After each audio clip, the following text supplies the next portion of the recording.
New ইয়র্কের Jackson থেকে আপনাদের স্বাগত জানাচ্ছি। আমি খালেদ মহিউদ্দিন। নতুন রাজনৈতিক প্রেক্ষাপটে ঢাকা বিশ্ববিদ্যালয়ের ছাত্র সংসদ ডাকসু নির্বাচন হচ্ছে আগামীকাল। আমি বলবো একরকম উৎসব মুখর পরিস্থিতিতে এই নির্বাচন হতে যাচ্ছে। বিজয়ীরা কিভাবে শিক্ষার্থীদের পাশে থাকতে চান, বিজিতরাই বা কীভাবে সেটি মেনে নেবেন, কি হতে পারে এই নির্বাচনের ভবিষ্যৎ, এই নির্বাচন দিয়ে আমরা আসলে কি অর্জন করতে চাই, কি চাই এই নির্বাচনকে পাশে রেখে, এর জন্য কথা বলার জন্য আমাদের সঙ্গে আজ রয়েছেন জাতীয়তাবাদী ছাত্র দলের ভিপি প্রার্থী জনাব আবিদুল ইসলাম খান। জনাব আবিদুল ইসলাম খান, আপনাকে আমাদের অনুষ্ঠানে স্বাগত জানাই। আমাদের সাথে থাকছেন বৈষম্য বিরোধী শিক্ষার্থী সংসদের ভিপি প্রার্থী জনাব আব্দুল কাদের। জনাব আব্দুল কাদের, আপনাকে আমাদের অনুষ্ঠানে স্বাগত জানাই। আমাদের সাথে আরও থাকছেন স্বতন্ত্র শিক্ষার্থী ঐক্যের ভিপি প্রার্থী উমামা ফাতেমা। উমামা ফাতেমা, আপনাকে আমাদের অনুষ্ঠানে স্বাগত জানাই। এবং আমাদের সাথে আরও থাকছেন স্বতন্ত্র ভিপি প্রার্থী শামীম হোসেন। আপনাদের চারজনকে অনেক শুভেচ্ছা এবং ধন্যবাদ জানাতে চাই, আপনারা সময় করে আমাদের সাথে যুক্ত হয়েছেন। আরও কয়েকজন ভিপি প্রার্থী আমাদের ছিলেন, তাদের সবাই যার যার কাজে ব্যস্ত আছেন এবং তাদের সবার জন্যই আমি শুভেচ্ছা এবং ভালোবাসা এবং আগামীকালের জন্য একরাশ শুভকামনা জানিয়ে আজকে আমি শুরু করতে চাই। আজকের যে মানে প্রথম দিকের যে প্রশ্নগুলি, সেগুলি আপনাদের সবার জন্য একই প্রশ্ন, খুব ছোট ছোট প্রশ্ন, ছোট ছোট উত্তর। আমরা একই প্রশ্ন সবাইকে করতে চাই, কিন্তু আপনাদের সবার অনুমতি নিয়ে আমি শুরু করতে চাই উমামাকে দিয়ে। উমামা আমার প্রশ্নের উত্তর, একই প্রশ্নের উত্তর উমামা দিবেন, তারপরে শামীম, তারপরে আবিদ, তারপরে আব্দুল কাদের। পরের প্রশ্নগুলিতে আবার আমি একটু রোটেট করতে চেষ্টা করব। আপনারা যদি আমাকে অনুমতি দেন আমি শুরু করতে চাই। জি, থ্যাংক ইউ। উমামা, আপনি কি আমাকে বলবেন বর্তমানে বাংলাদেশে যারা রাজনীতি করছেন তাদের মধ্যে কাকে আপনি আদর্শ মনে করেন? বর্তমানে বাংলাদেশে মানে জাতীয় রাজনীতিতে? জি, জাতীয় রাজনীতিতে বলতে গেলে ওই ধরনের কাউকে খুব আদর্শিক জায়গা মানে মনে হয় না যে আমার জন্য খুব একটা আমি ফলো করি বা এরকম কিছু। অতীতের কথা বলতে পারি, অতীতে আমি অতীতের প্রশ্নটা আমরা আলাদা করে করতে পারি, অতীতের প্রশ্নটা আমরা আলাদা করে করব। তো সুতরাং আপনি বর্তমানে আপনি কারো নাম আপনি বলতে চাচ্ছেন না, এটাকে আমি উত্তর ধরে। বর্তমানে আসলে আমি অনেকেই অবজার্ভ করি, কিন্তু আসলে ফলো করার মতো ওরকম আমি মনে করি না যে কাউকে আমি ফলো করে আসলে পলিটিক্স করার ব্যাপারে খুব একটা আগ্রহী। আপনাকে ধন্যবাদ উমামা। আমি একটু জনাব শামীম হোসেনের কাছে যেতে চাই। একই প্রশ্ন, জনাব শামীম হোসেন, বর্তমানে যারা বাংলাদেশের রাজনীতি করছেন তাদের মধ্যে আপনি কাকে আদর্শ মনে করেন? না, এখানে আপনি রাজনীতি বলতে আসলে পলিটিক্যাল পার্টির রাজনীতি বুঝিয়েছেন। পৃথিবীতে আসলে নানা ধরনের রাজনীতি আছে এবং আমি যেটা নিজেকে অ্যাক্টিভিস্ট হিসেবে পরিচয় দিই। সো পৃথিবীতে আমি আসলে গুরু হিসেবে ইকবাল আহমেদ এবং এডওয়ার্ড সাইদকে মানি। বাংলাদেশে বর্তমানে সলিমুল্লাহ খান স্যার রয়েছেন, তবে আমি তার ইডিওলজিকে ফলো করি না। মানে এই লোকটাকে আমার ভালো লাগে, মানে দ্য ওয়ে হি স্পিক্স। এবং আরো বলা যায় আহমদ সফাকে মানি। সো এই জায়গা থেকে আমার আসলে পলিটিক্যাল পার্টির কোন ব্যক্তির ইডিওলজি আমি পছন্দ করি না। ওকে, ফাইন। সেটা হইতে হবে এমন কোনো কথা না যে বর্তমানে যারা রাজনীতি করছেন তাদের মধ্যে সলিমুল্লাহ খানের আদর্শকে আপনি আদর্শ বলে মানেন? কারণ আদর্শ বলে মানি না, মানে এইভাবে হতে পারে, রাইট? ওকে, আহমদ সফা তো মরহুম, তো সেজন্য আমি সলিমুল্লাহ খানকে ধরে নিচ্ছি। আমি আবিদুল ইসলাম খান, আপনার কাছে জানতে চাই বর্তমানে বাংলাদেশে যারা রাজনীতি করছেন তাদের কাকে আপনি আদর্শ বলে মানেন? দেখেন, আমার বেড়ে ওঠাটা একটি দীর্ঘ সময় ধরে, হঠাৎ করে না। তো এই ক্যাম্পাসে 2016 সালে বিশ্ববিদ্যালয়ে ভর্তি হওয়ার পর থেকে আমি একটি যে রাজনৈতিক অপসংস্কৃতি দেখেছি, সে অপসংস্কৃতি ঘৃণা করে কিন্তু আমি এই জায়গাটাতে এসেছি। তো যার ফলশ্রুতিতে আমি দেখেছি বিগত দীর্ঘ সময় ধরে বাংলাদেশের রাজনৈতিক সংস্কৃতি, গণতান্ত্রিক মূল্যবোধ এবং নৈতিকতা একদম শূন্যের কোঠায় ছিল। তো সেই জায়গাটাতে আমি দেখতাম হচ্ছে যে গোটা বাংলাদেশ ব্যাপী যিনি হচ্ছে যে কষ্ট করে গেছেন এবং চেষ্টা করে গেছেন, জনাব তারেক রহমান, যিনি রাজনৈতিক সংস্কৃতি, গণতান্ত্রিক মূল্যবোধ এবং নৈতিকতাকে ফিরিয়ে আনবার জন্য চেষ্টা করে গেছেন। সুতরাং তার ব্যক্তিত্ব আমাকে যথেষ্ট অনুপ্রাণিত করে।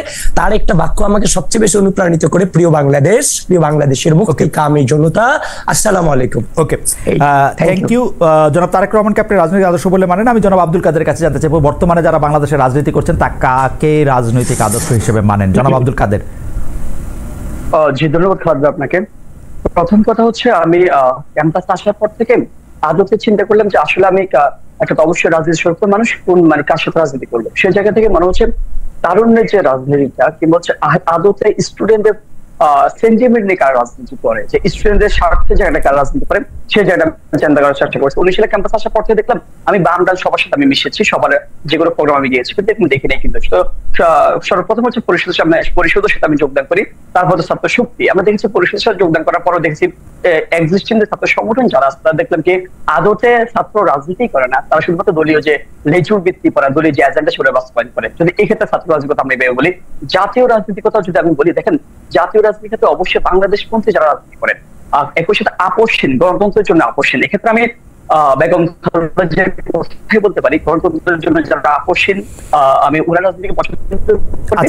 একই সাথে হচ্ছে যদি আমি বলি যে তরুণ নেতৃত্বের মধ্যে যারা আছেন, নাহিদ ইসলাম যারা অভিজ্ঞ যারা আছেন, ভাব গাম্ভীর্যপূর্ণ যারা আছেন, আসিফ মাহমুদ যারা আছেন আপনার তরুণ তুর্কি, তাদের রাজনীতি পছন্দ করে যারা বাংলাদেশকে ওন করেন, যারা বাংলাদেশের প্রশ্নে আপোষহীন থাকেন, যেগুলো কিংবা যে কোনো সবকিছুর বিরুদ্ধে আপোষহীন থাকেন। ওকে, আমি আসলে বুঝাইতে পারি না, আমি একটু গ্রাউন্ড। জনাব আব্দুল কাদের বলেছেন যে বেগম খালেদা জিয়ার কথা বলেছেন, নাহিদ ইসলামের কথা, জনাব আসিফ মোহাম্মদ সজীব ভাইয়ের কথাও তিনি বলেছেন। জনাব আব্দুল কাদের আপনাকে ধন্যবাদ। আমি একটু বলে রাখি এই পর্যায়ে প্রশ্নগুলি আসলে রচনামূলক প্রশ্ন না, অনেকটা তো ছোট ছোট করে উত্তর দিলে ভালো হয় সবাই মিলে। আমি যে এবার জনাব আব্দুল কাদেরকে দিয়ে আসলে শুরু করতে চাই। জনাব আব্দুল কাদের, এই যে ডাকসুর ভিপি পদে ক্যাম্পেইন করলেন, আগামীকাল ইলেকশন হবে, এই ক্যাম্পেইন পর্যায়ে মিথ্যা বলেছেন কিনা? দেখেন, প্রথম কথা হচ্ছে ক্যাম্পেইন চলাকালে মিথ্যা বলেছি কি বলি নাই, কিংবা হচ্ছে আপনারা যে নির্বাচনী আচরণকে লঙ্ঘন করেছি করি নাই, সেটা হচ্ছে কি আপনার যদি আমার পর্যন্ত যারা আছে কিংবা প্যানেলের যারা আছেন তারা হচ্ছে আমার পক্ষে কিংবা বিরুদ্ধে এমন কোন অভিযোগ এনেছেন কিনা আমার মনে হয় না। জনাব আব্দুল কাদের আমাকে যদি কেউ বলে যে মিথ্যা বলেছেন কিনা, আমার উত্তর হবে না, বলি নাই। আচ্ছা দেখেন, আমরা কোনো মিথ্যা বলি না, আমরা কোনো মিথ্যা আশ্বাস দিই না, আমরা যে অঙ্গীকারগুলো দিয়েছি সেগুলো আমরা বিগত আমি সে কর্মকাণ্ড করেছি, সেগুলো নতুন করে পুনর্ব্যক্ত করতেছি আমরা। Fantastic, that will do. জনাব আব্দুল ইসলাম খান, ক্যাম্পেইন চলাকালে মিথ্যা বলেছেন কিনা? জি না, আমি ক্যাম্পেইন চলাকালে কোনো মিথ্যা বলিনি, এবং আমার হৃদয় থেকে ধারণ করে যে জিনিসগুলোর সমস্যা দেখেছি সে সমস্যার সমাধানের জন্য আমি আমার ইশতেহার প্রণয়ন আমরা নিজেরা করেছি, যেখানে ক্যাম্পেইন চলাকালীন কিংবা ইশতেহার কোনো জায়গায় মিথ্যা নাই। জনাব আব্দুল ইসলাম খান আপনাকে ধন্যবাদ। জনাব শামীম হোসেন, ক্যাম্পেইন চলাকালে মিথ্যা বলেছেন কিনা? না, আমি তো মিথ্যা বলার প্রশ্নই ওঠে না, কারণ হচ্ছে যে সবাই যেমন দীর্ঘ ইশতেহার দিয়েছেন, ডাকসুর যে গঠনতন্ত্র আছে সেখানে যে ক্ষমতাটা রয়েছে, আমি শুধু একটা ক্ষমতারই কথা বলেছি, এবং আমি বলেছি যে আমাকে পছন্দ না হলে এখানে যারা স্বতন্ত্র প্রার্থী রয়েছে তাদেরকে যেন ভোট দেয়। সেই হিসেবে যেহেতু আমি নিজের জন্য ভোটই চাই নাই, তো সেক্ষেত্রে মিথ্যা বলার প্রশ্নই ওঠে না। আপনাকে ধন্যবাদ। উমামা ফাতেমা, আমি ক্যাম্পেইন চলাকালীন সময়ে বা এর পূর্বেও যে জিনিস আমি নিজে বিশ্বাস করি না যে আমি করতে পারবো, এমন কোনো জিনিস আমি কখনোই নিজের মুখ দিয়ে বলি না। আর আমার যে ইশতেহার আমাদের স্বতন্ত্র শিক্ষার্থী ঐক্যর পক্ষ থেকে আমরা দিয়েছি, এমন পয়েন্টগুলোই আমরা উপস্থাপন করেছি যেগুলো নিয়ে অ্যাকচুয়ালি কাজ করা সম্ভব। যে জিনিস আসলে করা সম্ভব না সেই বিষয়গুলো আমরা আমাদের ইশতেহারে রাখিনি, খুবই প্রিসাইজ আমরা ইশতেহার তৈরি করেছি। সো আমরা এই জন্যই করেছি যাতে আমাদের মিথ্যা আশ্বাস দিয়ে ভবিষ্যতে আমাদের নিজেদেরকে ছোট না হতে হয়। আপনাকে ধন্যবাদ। এবার আমি জনাব আবিদুল ইসলাম খানকে দিয়ে শুরু করতে চাই। একই প্রশ্ন সবার জন্য, সব মিলিয়ে কত টাকা ব্যয় করেছেন জনাব আবিদুল? দেখেন, টাকা ব্যয়ের যে প্রশ্নটা এসেছে, 2016 সাল থেকে আমি এডমিশন টেস্টের ক্লাস নিতাম। এখন ভাই এবারও কিছু ক্লাস দিয়ে কিছু জমিয়েছিলাম, এই যে 24 সালের শেষে যে ক্লাস দিয়েছিলাম, তো কিছু টাকা যে জমিয়েছিলাম, এখন নির্বাচন তো ভাই কালকে হয়ে যাবে, এখন ভিপি হই কি না হই জানি না, কিন্তু যেই কয়েক টাকা খরচ করছি তা তো আর আসবে না। এই যে ধরেন হচ্ছে যে লাখখানেক টাকার মতো আমার জমানো ছিল, এটা শেষ হয়ে গেছে, এই আর কি। লাখখানেক টাকা খরচ করেছেন জনাব আবিদুল ইসলাম খান, জমানো টাকা থেকে খরচ করেছেন। ইন্টারেস্টিং। আমি জনাব আব্দুল কাদের আপনার কাছে জানতে চাইবো এই পর্যায়ে যে কত টাকা খরচ করেছেন? দেখেন, আমি হচ্ছে 3বার লিফলেট ছাপিয়েছি। 3বার লিফলেট ছাপানোর ক্ষেত্রে আমার হচ্ছে ব্যয় হচ্ছে কত টাকা? 3,24,000 টাকা খরচ হচ্ছে এখন পর্যন্ত আমার।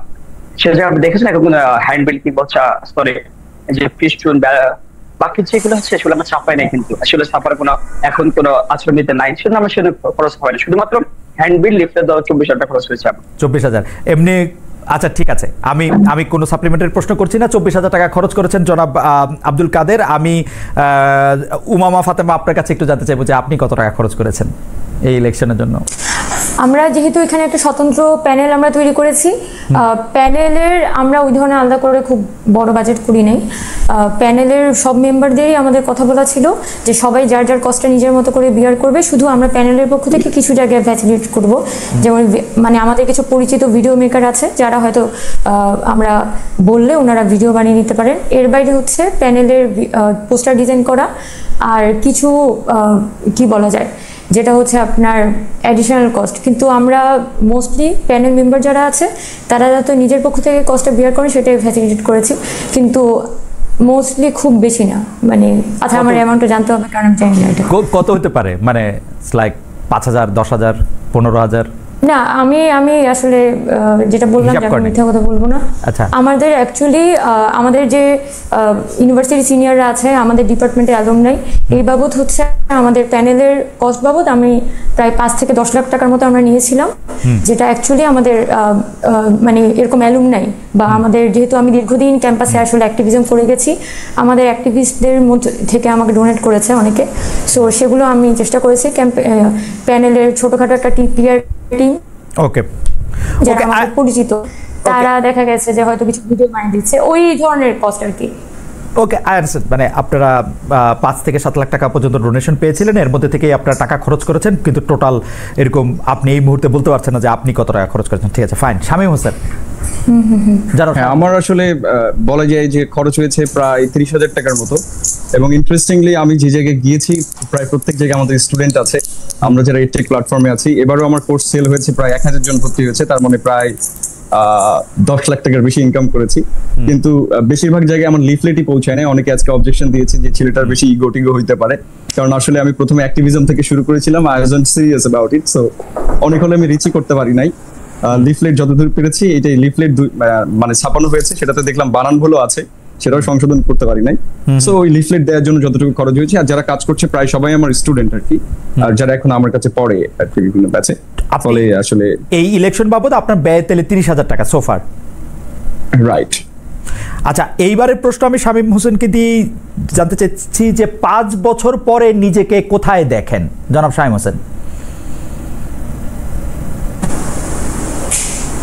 মানে আগামী 5 বছর পরে নাকি বর্তমান ইউনিভার্সিটির 5 বছর পর? এখন থেকে 5 বছর পরে। বছর পরে নাকি আজকের থেকে 5 বছর পরে? আজকের থেকে 5 বছর। আমার ইচ্ছা হচ্ছে যে আমি টিচার হতে চাই এবং বিদেশে পিএইচডি করে পলিটিক্যাল ফিলোসফিতে, যেটা আমার অনেক ইন্টারেস্ট এবং যেটা নিয়ে আমি দীর্ঘদিন কাজ করছি। আপনি দেখবেন আমার নানান লেকচার ফেসবুকে ছড়ায় যায়। সো আমি ওটাতে পিএইচডি করে ভবিষ্যতে শিক্ষকতা করতে চাই। যদি বাংলাদেশে কোথাও হয় সেটা ভালো, আর না হলে হয়তো বিদেশের কোনো বিশ্ববিদ্যালয়ে। এটাই আমার ফিউচার প্ল্যান। শিক্ষকতা করতে চান, 5 বছর পরে নিজেকে শিক্ষক দেখতে চান, প্রয়োজনে মানে সম্ভব হলে পিএইচডি করতে চান জনাব শামীম হোসেন। আবিদুল ইসলাম খান, 5 বছর পরে নিজেকে কোথায় দেখতে চান? ভাই, আমি আমার লাইফ জীবনে বিশেষ করে বিশ্ববিদ্যালয়ের পর থেকে আমার তেমন কোনো নির্দিষ্ট গোল ছিল না, এবং গত বছর চিন্তা করে নি যে আজকের এই দিনে আমি একটা সংগঠনের পক্ষ থেকে যে ডাকসু নির্বাচনের ভিপি হিসেবে প্রতিযোগিতা করব। তো এবং আমার সামনের সময়টা আসলে কোন পর্যায়ে যেতে চাই সেটা জানি না, তবে আমি প্রকৃতিকে ধারণ করে চলতে চাই, নেচারকে ধারণ করে চলতে চাই। দেখি উনি প্রকৃতিকে ধারণ করতে চান। জনাব আব্দুল কাদের, 5 বছর পরে নিজেকে কোথায় দেখতে চান?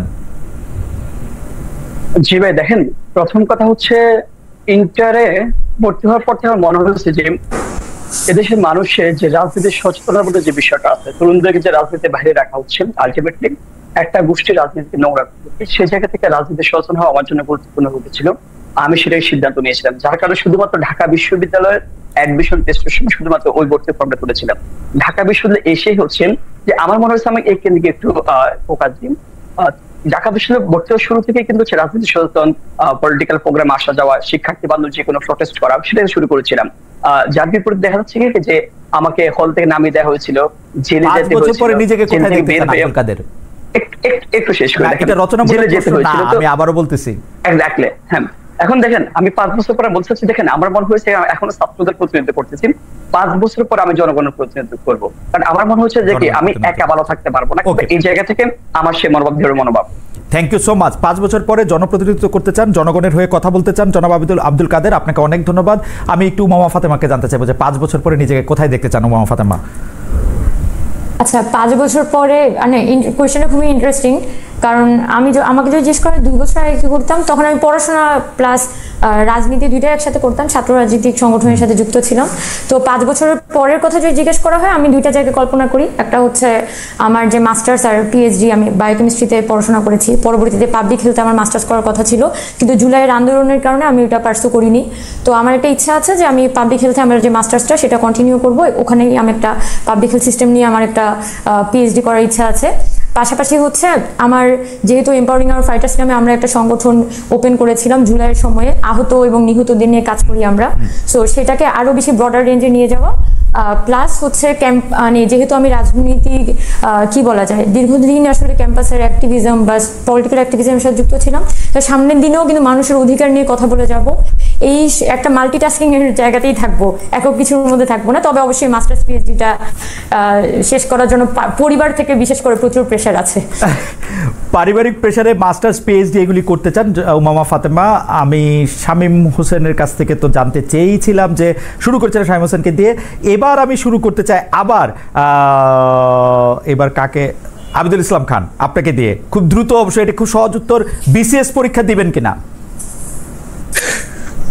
জি না ভাইয়া, এর আগেও কখনো দেইনি, সামনে দেওয়ার কোনো ইচ্ছা নাই, কারণ হচ্ছে যে শুধু বিসিএস অর্থাৎ উত্তর হচ্ছে না। জনাব আবিদুল ইসলাম খান আপনাকে ধন্যবাদ। কেন না সেটা আমরা শুনবো। আব্দুল কাদের, বিসিএস পরীক্ষা দেবেন কিনা? আপাতত ইচ্ছে নেই, কখনো ছিল না আগে। আচ্ছা, ইন্টারেস্টিং। উমামা ফাতেমা? না, আমি ডিসিপ্লিন থেকে পড়াশোনা করেছি, মানে সেখান থেকে আসলে বিসিএস দেওয়ার প্রশ্নই উঠে না। সো কখনো প্ল্যান ছিল না।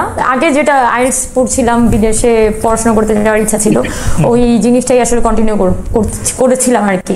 তো বিসিএস এর প্রশ্ন উঠে। Thank you. আমাদের 3জন ভিপি প্রার্থীর 3জনই আসলে বিসিএস পরীক্ষা দিতে চান না। জনাব শামীম হোসেন, বিসিএস পরীক্ষা দিতে চান কিনা? ইন্টারেস্টিং, সেটা হচ্ছে যে সামনে একটা বিশেষ নিবন্ধন বিশেষ পরীক্ষা আছে যেটা শিক্ষকদের জন্য। আমি ইংরেজিতে নিবন্ধন করেছি, মানে অলরেডি অ্যাপ্লাই করেছি, 49তম অ্যাটেন্ড করবো, দেখবো বিষয়টা কেমন। আমি অলরেডি বলেছি যে আমার শিক্ষকতা করার ইচ্ছা আছে, so I need experience. So যার কারণে আমি অ্যাপ্লাইও করে রেখেছি। সামনে পরীক্ষা, এটার প্রিপারেশনও নিচ্ছি আসলে। যেহেতু আমি ইংরেজি পড়াই, সো আমার কাছে ব্যাপারটা ইজি হবে। বাংলাগুলো পড়া শুরু করেছি। ওকে, বলা যায়। একই প্রশ্ন এবার উমামাকে দিয়ে আবার শুরু। উমামা, ফল মেনে নেবেন কিনা? যাই হোক ফল, এই নির্বাচনের ফলের কথা বলতেছি। হ্যাঁ, আমি বারবার বলছি, আমি যখন স্টুডেন্টদের সাথে কথা বলেছি তখনও আমি তো এখনো সেই কথাটাই বলছি যে আপনারা মানে whoever you want to vote, doesn't matter, যে আপনি আসেন, ভোট দেন। আবাসিক অনাবাসিক নারী পুরুষ সকল শিক্ষার্থীরা আপনারা আসেন, ফেস্টিভ্যালের মতো করে আপনারা ভোট দেন। এবং আমি যেটা চাই যে একটা সুষ্ঠু প্রক্রিয়ার মধ্য দিয়ে যাতে পুরো ভোটটা চলুক, এবং শেষে যাই আসুক এই প্রক্রিয়াটা যদি মেনে নেওয়া মানে ঠিকমতো চলে, তাহলে আমি ভোটের ব্যাপারে আমার আসলে কোনো আপত্তি থাকবে না। এবং আমি আসলে এখনো পর্যন্ত খুবই পজিটিভ পুরো প্রসেস নিয়ে। উমামা ধন্যবাদ। জনাব আব্দুল কাদের, ফল মেনে নেবেন কিনা? যাই হোক ফল, পাস করেন ফেল করেন। ফল অবশ্যই মেনে নেব, ফল অবশ্যই মেনে নেব। তবে সেটা হচ্ছে দেখেন, নির্বাচনটা সুষ্ঠু হতে হবে, নিরপেক্ষ হতে হবে, লেভেল প্লেইং ফিল্ড থাকতে হবে। সেক্ষেত্রে নির্বাচন কমিশন যে কমিটমেন্ট গুলো দিয়েছেন বিগত দিনে, সেগুলো যেন সম্পূর্ণভাবে পালন হয়, সেরকম যদি হয় তারা অবশ্যই আমরা ফল মেনে নেব। এই জায়গায় দেখেন, আমরা দীর্ঘদিন লড়াই সংগ্রাম করেছি কিন্তু এই ডাকসুর জন্য। এত বছর পর ডাকসু হচ্ছে, শিক্ষার্থীদের অধিকার আদায়ের প্ল্যাটফর্মটা নিশ্চিত হচ্ছে। এটি আমাদের সবচেয়ে সুখের খবর, সবচেয়ে আনন্দের খবর এটা আমাদের কাছে। ওকে, থ্যাংক ইউ। জনাব আবিদুল ইসলাম খান, ফল মেনে নেবেন কিনা? ভাই খালিদ ভাই, ইতিমধ্যে হয়তো আপনি আমার অনেক হয়তো শুনে থাকবেন যে আমি বলেছি দীর্ঘ রাজনৈতিক অপসংস্কৃতির এগেনস্টে আমরা একসাথে লড়েছি। 5 আগস্টের পরে নতুন করে জয়ের হচ্ছে যে জিতে যাওয়ার কোনো মানসিকতা হচ্ছে যে খুব জিতে গেলে খুব আহামরি কোনো ফিলিংস তৈরি হবে, ব্যাপারটা তাই নয়। সুতরাং আমরা এমন একটি রাজনৈতিক সংস্কৃতি ঢাকা বিশ্ববিদ্যালয়ের মাটি থেকে গোটা বাংলাদেশে উপহার দিতে চাই। কেউ হেরে গিয়ে অভিযোগ করবে না, আর কেউ জিতে গিয়ে কারো উপর জুলুম করবে না। সুতরাং আমরা ওই রাজনীতিক সংস্কৃতিটা আমরা ঢাকা বিশ্ববিদ্যালয় থেকে উপহার দিতে চাই, এবং সকলে মিলে আমরা একসাথে কাজ করব, কারণ আমরা এই গণঅভ্যুত্থানে আমরা একসাথে কাজ করেছিলাম কাঁধে কাঁধ মিলিয়ে। Thank you. আমি এবার আব্দুল কাদের থেকে শুরু করতে চাই। আবার আব্দুল কাদের, জনাব আব্দুল কাদের, আপনি সবচেয়ে বড় প্রতিপক্ষ কাকে মনে করেন এই নির্বাচনে? দেখেন আসলে বড় প্রতিপক্ষ বলতে আমি কিছু মনে করি না। সে জায়গা থেকে আমি বড় প্রতিপক্ষ মনে হয় নিজেকেই মনে করি। আমার মনে হয়েছে আমি যে কাজগুলো বিগত দিনে করেছি সেগুলো হচ্ছে শিক্ষার্থীর কাছে সমানভাবে এই নির্বাচনকে কেন্দ্র করে তুলে ধরতে পারি নাই। হয়তোবা আবার দেখেছি যে কি মিডিয়া কেন্দ্রিক হচ্ছে একটা জটিলতা তৈরি হচ্ছে নানান দিক থেকে। সে জায়গা থেকে প্রতিপক্ষ কাউকে মনে করি না, সবাইকে বন্ধুই মনে করি। আমি মনে করি যে সবাই জিতলে প্রত্যেকেই শিক্ষার্থী বান্ধব কাজ করুন, শিক্ষার্থী বান্ধব নেতা। সেই জায়গা থেকে কাউকে আমি প্রতিপক্ষ মনে করতে। আপনি খুবই ইন্টারেস্টিং একটা কথা বলেছেন যে আপনি কাউকে তেমন প্রতিপক্ষ ভাবেন না, নিজেই নিজেকে প্রতিপক্ষ মনে করেন। এটা একটা ইন্টারেস্টিং আলোচনা। আমি উমামা ফাতেমা আপনার কাছে জানতে চাই, আপনি কাকে বড় প্রতিপক্ষ বলে মানেন বা মনে করেন? না, এখনো পর্যন্ত ধরেন এখানে আমরা প্রায় 48 জন ভিপি প্রার্থী আছে, অনেকে হয়তো এই অনুষ্ঠানে উপস্থিত নেই। আমি মনে করি যে আসলে সবারই এখানে যার যার মতো করে একটা গ্রাউন্ড আছে। আমার গ্রাউন্ডটা অন্য সবার থেকে কিছুটা ডিফারেন্ট। সো এখানে বরং আমি মনে করি যে আচ্ছা সবাই তার তার মতো করে প্রচার প্রচার চালাচ্ছে, স্টুডেন্টরা শেষ পর্যন্ত যাকে ভোট দিবে সেই বিজয় হয়ে আসবে। আমি ওই চিন্তাটার মধ্যে আসলে নাই যে কে আমার শত্রু কে আমার বন্ধু। আমি দেখছি ভোটারদের কাছে আমি কত সহজে পৌঁছাতে পারবো, কত দ্রুত পৌঁছাতে পারবো। আপনার কোনো প্রতিপক্ষ নাই মানে সেটা আমি আসলে ওই জায়গাটায় বিবেচনা করছি না। Thank you. আমি জনাব শামীম হোসেন আপনার কাছে জানতে চাইবো যে আপনি কাকে সবচেয়ে বড় প্রতিপক্ষ বলে মনে করেন? না, এখানে তো আমার কেউ প্রতিপক্ষ নেই। আপনি যদি জানেন যে আমি হচ্ছে এখানে সবচেয়ে জুনিয়র এবং যে ক্যান্ডিডেটের তালিকা আছে সেখানে সবচেয়ে জুনিয়র মোস্ট, এবং এখানে যারা কম্পিট করছেন তারা সবাই আমার বড় ভাই বড় বোন। এখানে যেই ভিপি হন না কেন আমি গেলে আসলে সেই একই আদরটাই পাবো। এখন আপনি দেখবেন বিভিন্ন জায়গাতে। সো আমরা আসলে আমার কাছে আমি প্রতিপক্ষ হিসেবে মনে করি না, এবং আমি কিন্তু বলেছি যে এখানে যে কেউ ভিপি হলে আমার যে আইডিওলজি মানে আমি যেটা আইডিয়াটা দিয়েছি সেটা অলরেডি উইন করছে। আমি একটা ডিফারেন্ট আইডিয়া অ্যাক্টিভিটিস দিয়েই কিন্তু এই ইলেকশনে পার্টিসিপেট করছি। সো আমাদের যে কোনো ভিপি ওইটা অ্যাডপ্ট করলেই আমি খুশি এবং আমি তাদের সাথে কাজ করতে চাই। ফলে আমরা কেউ কাউকে প্রতিপক্ষ মনে করছি না, এখানে আমরা আসলে এক ধরনের প্রতিযোগিতা করছি ছোট ভাই বড় বোনদের ভেতরে। সো আমি কাউকে প্রতিপক্ষ হিসেবেই দেখছি না, এখানে সবাই আমার বড় ভাই এবং আই এম ভেরি ব্লেসড যে তাদের পাশাপাশি এখন কথা বলছি, সেটাই খুবই ইন্টারেস্টিং। আমি এবার জনাব আবিদুল ইসলাম খানের কাছে আসতে চাই। জনাব আবিদুল ইসলাম খান, মানে হাইপোথেটিক্যালি আপনি যদি নির্বাচনে না দাঁড়াতেন, যে 48 জন ভিপি ক্যান্ডিডেটে দাঁড়িয়েছেন তাদের মধ্যে কাকে ভোট দিতেন? সেটা ভাইয়া তখন চিন্তা করতাম, কিন্তু এখন যেহেতু এটা চিন্তা করিনি তাহলে এটার অ্যান্সার এই মুহূর্তে দেওয়াটা মুশকিল হয়ে যাচ্ছে। Thank you. তবে যদি আপনি যদি আপনি প্রশ্ন করেন যে আমি কাউকে প্রতিপক্ষ মনে করি কিনা, বাকিরা যেটা বলছে। আচ্ছা, আপনাকে এই প্রশ্ন করা হয় নাই?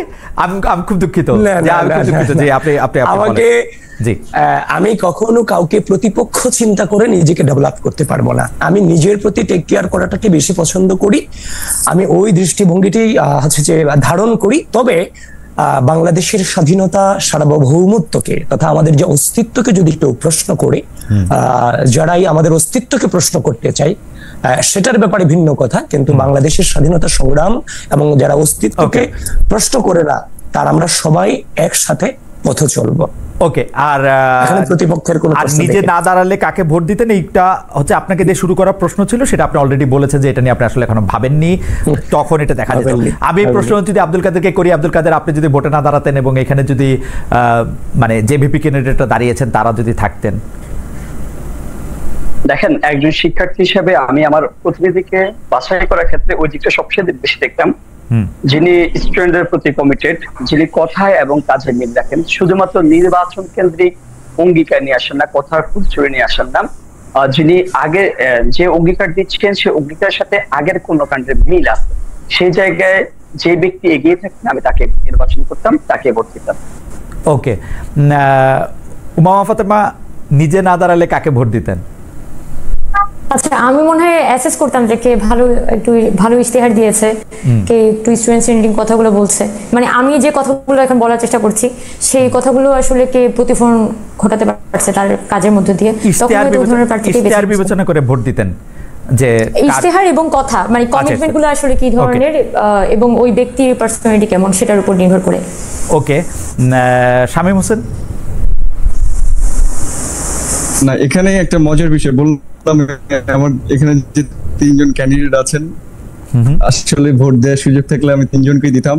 কারণ হচ্ছে যে যেমন আব্দুল কাদের ভাই আমার খুব প্রিয় মানুষ, এবং এখানে যতজন আছেন আমি ভাইয়ের সাথে বলেছিলাম যে আমি ভিপি না দাঁড়ালে আমার কিছু অ্যাক্টিভিজম দরকার আছে, কিন্তু আমার লাইফে আমি আসলে কাউকে ভোট প্রদান করি না এখনো। তো এবার আমি ভিপিতে না দাঁড়ালে আমি ভোটই দিতাম না, কারণ আমার একটা ডিফারেন্ট আইডিয়া আছে যে আমি কাউকে যদি সিলেক্ট করি এবং সে যদি ভুল কিছু করে সামনে, তাহলে আমার লায়াবিলিটি নিতে হবে, যার কারণে আমি এতদিনে লাইফে আসলে কাউকে ভোট প্রদান করি নাই। তবুও আমার জায়গা থেকে আমি স্পষ্ট করতে চাই, আমি না দাঁড়ালে আমি অবশ্যই আব্দুল কাদের ভাইকে ভোট দিতাম, এটা ট্রু। ইন্টারেস্টিং। আমি এই পর্যায়ে সব মানুষের জন্য, মানে সরি, সব ভিপি প্রার্থীর জন্য যে প্রশ্ন, সেটার ক্ষেত্রে শেষ দিকে চলে আসছি আমরা। এই ক্ষেত্রে আপনারা একটু বিস্তার করতে পারেন, কিন্তু 1 মিনিটের মধ্যে আপনারা সবাই খুব ভালো কথা বলেন, এবং সেজন্য আমি একটু আশা করব যদি 1 মিনিটের মধ্যে উত্তর শেষ করেন। এইটা হচ্ছে, আমি শুরু করতে চাই আব্দুল কাদের আপনাকে দিয়ে, আমি শেষ করব আবিদুল ইসলাম খান আপনাকে দিয়ে, আমি এইভাবে যাবো আর কি। জনাব আব্দুল কাদের, তারপর জনাব উমামা ফাতেমা, তারপর শামীম হোসেন, তারপরে জনাব আবিদুল ইসলাম খান। এই প্রশ্নটা হচ্ছে, সব মানুষের সমান অধিকার চান কিনা? মানে সব মানুষ বলতে লিঙ্গ, ধর্ম, বর্ণ, পাহাড়ি, আদিবাসী, বাংলাদেশি, যেই হোক না কেন, মানে তার সবার জন্য আপনি সমান অধিকার চান কিনা? একদম সমান। ডেফিনেটলি, হ্যাঁ ডেফিনেটলি, অবশ্যই সবার সমান অধিকারটা আমি নিশ্চিত করতে চাই এই জায়গা থেকে। কারণ দেখা যাচ্ছে কি, কাউকে হচ্ছে কারোর প্রতি বৈষম্য করে তো আমি সামনে বাংলাদেশে নিতে পারবো না, কিংবা ক্যাম্পাস লাইফটা আমি সুন্দর সুষ্ঠু ক্যাম্পাস লাইফ কারোর জন্য লিড করাতে পারবো না, ক্যাম্পাস যে পরিবেশটা আমি এসে এনশিওর করতে পারবো না। এই জায়গা থেকে দেখেন, ঢাকা বিশ্ববিদ্যালয় একটা বৈচিত্র্যময়, কিন্তু নানান মতে, নানান গোষ্ঠীর, নানান বর্ণের মানুষজন সেখানে উঠে আসে। এক্ষেত্রে একটা বিষয় দেখা যাচ্ছে, দেখেন আমাদের 24-এর যে বৈষম্য বিরোধী যে আন্দোলনটা, সেই জায়গাতে দেখেন আমরা বৈষম্যের বিরুদ্ধে সবসময় সোচ্চার ছিলাম। যদি আমি নির্বাচিত হই, অবশ্যই সকল অংশের প্রতিনিধিত্ব নিশ্চিত করবো, সকল অংশের যে অধিকার সেটা আমি নিশ্চিত করবো, সেটা আমরা। ওকে, থ্যাংক ইউ জনাব আব্দুল কাদের। আমি উমামা ফাতেমা আপনার কাছে জানতে চাই যে সব মানুষের সমান অধিকার চান কিনা? আমাদের কোটা সংস্কার আন্দোলনের সময় আমাদের একটা স্লোগান ছিল, সংবিধানের মূল কথা সুযোগের সমতা। অর্থাৎ মানে সংবিধান যে আসলে দিন শেষে সুযোগের সমতাটাকে প্রতিষ্ঠা করার জন্যই তৈরি করা হয়েছে। তো সেই জিনিসটা আমরা কিন্তু ওই সেন্সটা ওই সময় বিলং করতাম। সো আমি অবশ্যই বলবো যে এখানে মানুষ হিসেবে আমাদের যে ইকুইটি এবং ইকুয়ালিটিটা দরকার, সকল ধর্ম বর্ণ সকলের মধ্যে কিন্তু ইকুয়ালিটি এস্টাবলিশ করা প্রতিনিধি আকারে আমার দায়িত্ব হবে। তো আমি অবশ্যই হচ্ছে মানুষের সকলের মধ্যে জন্য ওই সুযোগের সমতা এবং সকলের জন্য ওই মানবিক সমাজটাই বিনির্মাণ করতে চাই। আপনাকে ধন্যবাদ। আমি জনাব শামীম হোসেন আপনার কাছে জানতে চাইব, সব মানুষের সমান অধিকার। হ্যাঁ, আপনি সব মানুষের কথা বলেছেন, ঠিক আছে, আমি নাগরিকের কথা বলি। একটা হচ্ছে যে আমি যে কারণে ভোটে দাঁড়িয়েছি, এটা অন্যতম কারণ ঢাকা বিশ্ববিদ্যালয়ের যে ডাকসু প্ল্যাটফর্মটা আসলে এক ধরনের আদর্শিক লড়াইয়ের প্ল্যাটফর্মে রূপান্তরিত হয়েছে। আপনি পৃথিবীর কোনো বিশ্ববিদ্যালয়ে এই জিনিসটা দেখতে পাবেন না। আপনি দেখবেন যে ছাত্ররা কেন ইলেকশন করছে, কারণ একাডেমিক স্পেয়ারের কাছে বা রাষ্ট্রের কাছে আপনার একমাত্র পরিচয় হচ্ছে আপনি নাগরিক, এবং বিশ্ববিদ্যালয়ের কাছে আপনার একমাত্র পরিচয় হচ্ছে আপনি ছাত্র। আপনার কোন ইডিওলজি আছে, পলিটিক্যাল বা কি ইডিওলজি থেকে আসেন, সেটা কিন্তু মুখ্য নয়। কিন্তু ঢাকা বিশ্ববিদ্যালয়ে সেটা হয় না। সিট পেতে গেলে একটা বিশেষ ইডিওলজি আগে করতে হতো, যে কোনো কারণে চাকরি পেতে গেলে এটা হয়। কিন্তু ঢাকা বিশ্ববিদ্যালয়ের একটা ভিপির কাছেও কিন্তু আপনি আসলে সমান স্পেয়ারটা লাভ করবেন। ছাত্রদল বলেন, শিবির বলেন, তাদের ওই ইডিওলজির বাইরে কিন্তু তাদের পরিচয় হচ্ছে ঢাকা বিশ্ববিদ্যালয়ের ছাত্র। এবং আপনি অক্সফোর্ড ইউনিয়নের কথা চিন্তা করেন, সেখানে একটা ডিবেটেবল পরিবেশ রয়েছে। তো আমি বলেছি যে আমরা এমন একটা প্ল্যাটফর্ম ক্রিয়েট করতে চাই ডাকসু, যে এই সকল ইডিওলজির মানুষকে বা যে কোনো ধারণার মানুষকে একটা প্ল্যাটফর্ম ক্রিয়েট করে দিবে, যেখানে তারা ডিবেট করবে কিন্তু ভায়োলেন্স করবে না। ফলে আসলেই আমি তাদের ইকুইটি যেটা রয়েছে, যে সমান সুযোগ, সেটা তৈরি করার জন্যই আসলে ইলেকশনে এসেছি আসলে বলা যায়। ওকে, সো এটাই আমার আইডিয়া। শামীম হোসেন আপনাকে ধন্যবাদ। জনাব আব্দুল ইসলাম খান, আপনি সব মানুষের সমান অধিকার নিশ্চিত করতে চান কিনা, বা সমান অধিকার চান কিনা? আমি এই ক্যাম্পাসে যে পরিস্থিতি বিগত সময় দেখেছি এবং দেখছি, সে জায়গা থেকে আমি পণ করতে চাই, এই একটি হচ্ছে সকল ধর্ম বর্ণ গোত্র নির্বিশেষে একটি অন্তর্ভুক্তিমূলক বৈষম্যহীন এবং সম্প্রীতিমূলক ক্যাম্পাস আমরা উপহার দিতে চাই, যেটা গোটা বাংলাদেশের জন্য উজ্জ্বল দৃষ্টান্ত হবে সমান সমতায় এবং সাম্প্রদায়িক সম্প্রীতিতে। ওকে, আপনাকে ধন্যবাদ। আমি এই পর্যায়ে সবার জন্য যে প্রশ্ন, সেই প্রশ্নের শেষ প্রশ্ন আমি করতে চাই, এটিও উমামাকে দিয়ে শুরু করতে চাই। এবং উমামা, প্রশ্নটি হচ্ছে সবার জন্য প্রশ্ন আসলে, ছাত্রছাত্রীদের প্রধান সমস্যা কোনটি বলে মনে করেন? ঢাকা বিশ্ববিদ্যালয়ে যদি আমাকে জিজ্ঞেস করা হয়, তাহলে আমি বলবো যে বর্তমানে ঢাকা বিশ্ববিদ্যালয়ের প্রধান সমস্যা হচ্ছে এখানে আমরা কোনো পলিটিক্যাল রিফরমেশনের মধ্য দিয়ে যেতে পারছি না, এবং আমাদের যে বর্তমান ছাত্র রাজনৈতিক কাঠামো, সেই কাঠামোটা পূর্বের মতোই রয়ে গেছে। সো আমি বলবো যে ছাত্র রাজনীতির সুরাহা যে আসলে হচ্ছে না, সেটা বর্তমানে ঢাকা বিশ্ববিদ্যালয়ের প্রধান সমস্যা, এবং এটার উপর বেস করে বাকি সমস্যাগুলোর সমাধান করা সম্ভব। ওকে, জনাব শামীম হোসেন এর কাছে জানতে চাইবো যে জনাব শামীম হোসেন কি আমাদের সঙ্গে আছেন? না, জনাব শামীম হোসেন একটু জনাব শামীম হোসেন, আপনি যদি বলেন ছাত্রছাত্রীদের প্রধান সমস্যা কোনটি বলে মনে করেন? আমি যেটা বলি যে ঢাকা বিশ্ববিদ্যালয়ের আপনি দেখবেন যে 50-এর দশকের দিকে বা তার আগে কিন্তু ঢাকা বিশ্ববিদ্যালয়ের পরিস্থিতি অনেক ভালো ছিল, এবং 1971 সালের পর থেকে ঢাকা বিশ্ববিদ্যালয়ের যে ইতিহাস সেটা কিন্তু রক্তাক্ত ইতিহাস হয়েছে, মানে বিশ্ববিদ্যালয়টা পেছনে যাওয়া শুরু করেছে। তো এইটার প্রধান সমস্যা হচ্ছে পলিটিক্যাল সেটেলমেন্ট। মানে ঢাকা বিশ্ববিদ্যালয় যে একটা ইনস্টিটিউশন হিসেবে ফাংশন করবে, আপনি ডেমোক্রেসির কথা চিন্তা করেন, আমরা কেন জাস্টিসের কাছে যাই? কারণ আমরা বিশ্বাস করি যে দলই ক্ষমতায় থাকুক আমরা একটা বিচার পাবো, কিন্তু সেই সিস্টেমটাও কিন্তু পলিটিক্যাল সেটেলমেন্টের অংশ হয়েছে। ফলে ঢাকা বিশ্ববিদ্যালয় একাডেমিক ইনস্টিটিউশন থেকে একটা পলিটিক্যাল সেটেলমেন্টের ভেতর দিয়ে গেছে। আমরা যদি বলতাম পলিটিক্যাল ইনস্টিটিউশন, সেটাও একটা কথা ছিল, সেই ইনস্টিটিউশনই না, এখানে সেটেলমেন্ট দিয়ে চলে। ফলে ঢাকা বিশ্ববিদ্যালয়ে ঠিক পড়ালেখার জায়গাটা বাদ দিয়ে, একাডেমিক এক্সিলেন্সি বাদ দিয়ে তার সবই রয়েছে। ফলে আমি যেটা মনে করি ঢাকা বিশ্ববিদ্যালয়ের প্রধান সমস্যা হচ্ছে পলিটিক্যাল সেটেলমেন্টের অংশ হয়ে যাওয়া। এই সেটেলমেন্ট থেকে ঢাকা বিশ্ববিদ্যালয়কে রক্ষা করতে হবে, এবং এটাই হচ্ছে স্টুডেন্টের সাথে বা ঢাকা বিশ্ববিদ্যালয়ের প্রধান যে যতগুলো সমস্যা আছে এটার মূল সমস্যা এটাই। ওকে, আপনাকে ধন্যবাদ। আমি জনাব আবিদুল ইসলাম খানের কাছে জানতে চাই, জনাব আবিদুল ইসলাম খান, ছাত্রছাত্রীদের প্রধান সমস্যা কোনটি বলে মনে করেন? বিগত পুরো সময়টাতে আমি যেটাকে ধারণ করেছি সেটা আমি দেখেছি খুব কাছ থেকে, রাজনৈতিক যে অপসংস্কৃতি ছিল সেই অপসংস্কৃতির আলোকে গোটা ঢাকা বিশ্ববিদ্যালয় একাডেমিক পরিবেশ থেকে শুরু করে আবাসন সংকট থেকে শুরু করে প্রত্যেকটা জায়গায় সেই সমস্যা ছিল। সুতরাং আমি বিশ্বাস করি পূর্বেকার রাজনৈতিক অপসংস্কৃতিকে যদি আমরা সম্মিলিতভাবে রুখতে পারি এবং সেটাকে ফিরতে আমরা না দেই, আমরা পরিপূর্ণভাবে সামনে আমরা একাডেমিক ভাবে বিশ্ববিদ্যালয়কে যতটা ডেভেলপ এবং উন্নত করা যায় সেই দিকটা যদি আমরা নজর দিতে পারি, আমি মনে করি না কোনো কিছু চ্যালেঞ্জ হবে আমাদের জন্য। এবং আমরা যারা এখানে আছি, জেনারেশনের যারাই আছি, আমরা কেউই কিন্তু রাজনৈতিক অপসংস্কৃতিকে পছন্দ করি না। আমরা সবাই লড়াইটা করেছি রাজনৈতিক অপসংস্কৃতির বিরুদ্ধে। সুতরাং আমরা সামনেও হচ্ছে যে এই রাজনৈতিক অপসংস্কৃতিকে হচ্ছে যে বৃদ্ধাঙ্গুলি প্রদর্শন করে আমরা একটি স্থিতিশীলতা নিয়ে এসে আমরা একাডেমিক পরিবেশটাকে যতটা উন্নত করা যায় সেটার দিকে আমরা প্রায়োরিটি দিব, তথা নজর দিব। ধন্যবাদ জনাব খান। আমি জনাব আব্দুল কাদেরের কাছে আসতে চাই। জনাব আব্দুল কাদের, ছাত্রছাত্রীদের প্রধান সমস্যা কোনটি বলে আপনি মনে করেন? দেখেন ভাই, প্রথম কথা হচ্ছে ঢাকা বিশ্ববিদ্যালয় একটি শিক্ষা প্রতিষ্ঠান হলো, একাডেমিক যে ইনস্টিটিউশন হলেও এটা কিন্তু আপনার সর্বোপরি আপনার রাজনীতির রাহুগ্রাস থেকে মুক্ত রাখবে। রাজনীতি সবকিছু দ্বারা ঢাকা বিশ্ববিদ্যালয় আবর্তিত হয়। এই জায়গা থেকে যদি পলিটিক্যাল সেটেলমেন্টটা হাজির করতে পারে, অর্থাৎ আমরা বলছি কি এখানে রাজনৈতিক কাঠামোটা কেমন হবে, ছাত্র রাজনীতির ধরনটা কেমন হবে, একই সাথে শিক্ষক রাজনীতির ধরনটা কেমন হবে, এই বিষয়ে সুরাহা করা দরকার। যদি আমরা এই দুটো বিষয়ে সুরাহা করতে পারি, বাদ বাকি সকল সমস্যার বিষয়ে আমরা সম্ভাবনার দ্বারটা উন্মোচন করতে পারবো। প্রথম সমস্যা যেটা, সেটা হচ্ছে এখানে পলিটিক্যাল সেটেলমেন্টটা হাজির করা, ছাত্র রাজনীতির কাঠামো, সুস্পষ্ট কাঠামো এখানে রূপটাকে এখানে হাজির করা, শিক্ষক রাজনীতি কেমন হবে, শিক্ষকের নিয়োগ পদ্ধতিটা কেমন হবে, সেই জায়গাটা এনশিওর করতে পারলে বাদ বাকি সমস্যার কাজ করতে পারবো।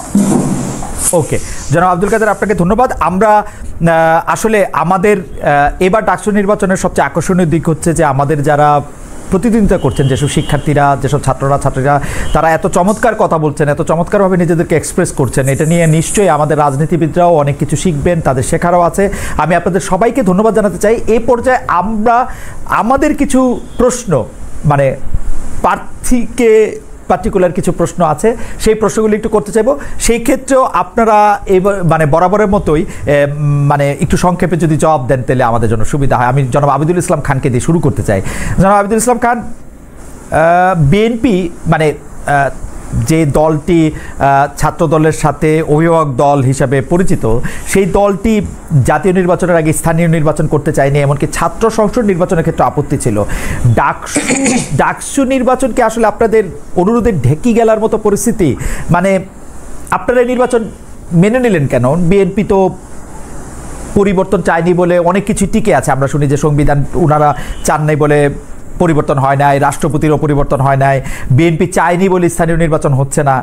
ডাকসু নির্বাচনে রাজি না হলে নাই হইতো, ছাত্রদল বা আপনারা কেন রাজি হলেন? ভাই, 5 আগস্ট পরবর্তী সময়ে যারা দীর্ঘ সময়ে ফ্যাসিস্টকে মোকাবেলা করে রাজনৈতিক অপসংস্কৃতিকে ঘৃণা করে জীবনের সর্বস্বটুকু বিলিয়ে দিয়ে ওই পথটাকে বেছে নিয়েছিল 5 আগস্ট পরবর্তী সময় আমরা দেখতে পেলাম ক্যাম্পাসগুলোতে যারা ওই সময় রাজনৈতিক অপসংস্কৃতিগুলো ঘৃণা করে নিজেদের কণ্ঠ জারি রেখেছিল তাদেরকেই পরবর্তীতে ক্যাম্পাসে জুলুমের শিকার করা হয়েছে। আওয়ামী যে রাজনৈতিক অপসংস্কৃতির ফ্রেমিং আমাদেরকে করা হয়েছে, তারই প্রপাগান্ডার একটা অংশ ছিল যে আমরা ডাকসু নির্বাচন চাই না। দেখেন ডাকসু নির্বাচন আমরা যেই ভাবে আমরা ডাকসু নির্বাচনে অংশগ্রহণ করেছি, আমাদের যে প্যানেল ঘোষণা হয়েছে সেই প্যানেল কিন্তু হচ্ছে আমাদের অভ্যন্তরীণ যে আমাদের সাংগঠনিক নেতৃবৃন্দ ছিলেন তাদের ভোটাভুটির মধ্য দিয়ে কিন্তু আমরা আগে নিজেদের সংগঠনে নির্বাচিত হয়ে তারপর হচ্ছে এখানে ডাকসু নির্বাচন করবার জন্য এসেছি। সুতরাং আমরা ডাকসু নির্বাচন চাই না কিংবা স্থানীয় নির্বাচন আগে চাই পরে চাই। আমি এখন ঢাকা বিশ্ববিদ্যালয় কেন্দ্রীয় ছাত্র সংসদ নির্বাচন ডাকসু নির্বাচনকে প্রতিনিধিত্ব করছি। তো সুতরাং আমি ঢাকা বিশ্ববিদ্যালয়ের শিক্ষার্থীদের কণ্ঠে কথা বলতে চাচ্ছি, ডাকসু কোনো সাংগঠনিক পদ নয় যে আমাকে কোনো দল সেখানে বসিয়ে দিবে। সুতরাং আমি ওই পার্টিগত কোনো আলোচনা এখানে যেতে চাই না। আমি প্রতিনিধিত্ব ঢাকা বিশ্ববিদ্যালয়ের স্টুডেন্টদের প্রতিনিধিত্ব করছি, আমি সেটা নিয়েই থাকছি এবং আমাদের বিরুদ্ধে আমাদেরকে রাজনৈতিকভাবে মোকাবেলা করতে বের হয়ে নানান ধরনের অপপ্রচার চালানো হচ্ছে আমাদের এগেইনস্টে, ওইটাও একটা অপপ্রচারেরই অংশ। অর্থাৎ আপনার ডাকসু নির্বাচন চান নাই, এরকম কোনো ঘটনা ঘটে নাই? মানে আপনার ডাকসু না, এরকম কোনো ঘটনাই ঘটেনি এবং আমাদের যেই থ্রোতে আমাদেরকে হচ্ছে যে নির্বাচনে আমাদের প্যানেল ঘোষণা করা হয়েছে, এটা বাংলাদেশের ইতিহাসে চমকপ্রদ ঘটনা ছিল বিগত সময়ের ছাত্র রাজনীতির ইতিহাস। জনাব আব্দুল কাদের নির্বাচনী প্রচারের শেষ সপ্তাহে এসে বলেছেন ডাকসুতে জিতা লাগবে না, কেবল বেঁচে থাকতে চাই। আপনার অভিযোগটা কাদের বিরুদ্ধে? বেঁচে থাকতে বলাটা যদি মৃত্যু হুমকি হয় তাহলে আইনের আশ্রয় নিয়েছেন কিনা? অনেকেই বলছেন যে ভোটারদের ইমোশনাল ব্ল্যাকমেইল করার কৌশল হিসাবে আপনি এই কথা বলছেন। দেখেন, প্রথম কথা হচ্ছে আমি কিন্তু ক্লিয়ার করেছি ওই জায়গাটাতে শুধুমাত্র হচ্ছে কারো মতের বিরুদ্ধে যাওয়ার কারণে অনলাইনে যে ক্রমাগত যে বুলিং এর শিকার হচ্ছে সেটা একটা পর্যায়ে গিয়ে তাৎক্ষণিক প্রতিক্রিয়া যখন সহ্য করতে পারি না সে প্রতিক্রিয়া জানিয়েছেন। শুধুমাত্র আমি না, আমি বলেছি কিন্তু পোস্টের মধ্যে যখন শুধু এই যে বুলিংটা সেটা আমার মধ্যে অনলাইনে সীমাবদ্ধ না থেকে যখন বাড়িতে গিয়ে আমার আম্মাকে কথা শোনাচ্ছেন অফলাইনে সরাসরি গিয়ে, তখন আর হচ্ছে বার্তার মানে ঠেকে দেয়, তখন গিয়ে অনলাইনে পোস্টটা করা হয়। আপনি জানেন যে দেখেন, আমি যদি হচ্ছে সিম্পিতি শিকার হতাম এমন ইতিহাস আমার মধ্যে নেই, মানে দৃষ্টান্তরে নজির নেই। কিন্তু সে 19 সালে ক্যাম্পাসে আসার পর থেকে হামলা মামলা নিপীড়ন নির্যাতন, জেলে যাওয়া, জেল থেকে বের হয়ে আসা কিংবা কোনো অভ্যুত্থান নেতৃত্ব দেওয়া, এই জায়গায় কিন্তু আমি কোনো সিম্পিতি দিয়ে আসি নাই, কিন্তু বোল্ড সাহসিকতার মধ্য দিয়ে কিন্তু এতটুকু পদ পাড়ি দেওয়া। কিন্তু এই জায়গায় আপনি যেটা বলছেন কাকে উদ্দেশ্য করে বলার, আপনি জানেন যে হচ্ছে কি আমি কিন্তু উদ্দেশ্য উল্লেখ করেছি যে আমি প্রথম যে রাজাকার শব্দ নিয়ে কথা বলার পর থেকে কিন্তু একটা গোষ্ঠী ক্রমাগত সাইবার অ্যাটাক করে যাচ্ছেন আমাকে। রাজাকার কার সাথে সম্পৃক্ত, কারা আদতে রাজাকার শব্দটাকে নর্মালাইজ করতে চায়, তারা আশা করে আপনি বুঝতে পেরেছেন যে আদতে কারা কার বিরুদ্ধে গেলে। শুধুমাত্র দেখেন ওই গোষ্ঠী নেই, কিন্তু অন্য কারোর বিরুদ্ধে বললে কিন্তু প্রত্যেক কিন্তু সে ফেক অ্যাকাউন্ট আছে, সে ফেক অ্যাকাউন্ট থেকে যার বিরুদ্ধে যায় প্রতিপক্ষকে ঘায়েল করার জন্য এই পন্থাটা অবলম্বন করে। আমরা দেখেছি বিগত সময় ছাত্রলীগ কিংবা এরা সন্ত্রাসী ছাত্র সংগঠন তার বিরুদ্ধে গেলে সরাসরি হিট করতে, অ্যাটাক করতে। কিন্তু এখন পদ্ধতি পরিবর্তন হয়েছে, আমার মনে হয়েছে সেটা এখন অনলাইনে অ্যাটাক করা হয়। আপনাকে ধন্যবাদ। আমি উমামা ফাতেমার কাছে একটু আসতে চাই। আপনার কথাটা একটু ইকো হচ্ছে জনাব আব্দুল কাদের, মানে দর্শকদের শুনতে একটু অসুবিধা হচ্ছে কিনা আমরা একটু টেকনিক্যাল টিমকে একটু অনুরোধ করবো যে আব্দুল কাদেরের কথাটা ভালোভাবে শোনা যাবে কিনা। আমারও একই অবস্থা ইকো হচ্ছে, কথা বলতে ঝামেলা হচ্ছে। হ্যাঁ, মানে একটু ইকো হচ্ছে বলে মনে হচ্ছে। যাই হোক, আমরা একটু চেষ্টা করব। উমামা ফাতেমা, জুলাই আন্দোলনে যেহেতু আপনি একজন সমন্বয়ক ছিলেন, আন্দোলনের সম্মুখ সারিতে ছিলেন, সেক্ষেত্রে ডাকসুতে ভিপি প্রার্থী হওয়া মানে বৈষম্যবিরোধী সমর্থক বড় অংশের একটি ভোট ভাগ হয়ে যাওয়া। আপনি আপনার সহযোদ্ধা জনাব আব্দুল কাদেরের সঙ্গেই মানে একদম সম্মুখ সমরে আছেন। এই বিভাজন আপনাদের যারা প্রতিপক্ষ রয়েছেন তাদের সুবিধা করে দিচ্ছে কিনা? আপনার সাবেক সংগঠন ছাত্র ফেডারেশনই বা আপনার নির্বাচন করার বিষয়টি কিভাবে দেখছেন? তারা আপনার পাশে আছেন কিনা? উমামা ফাতেমা।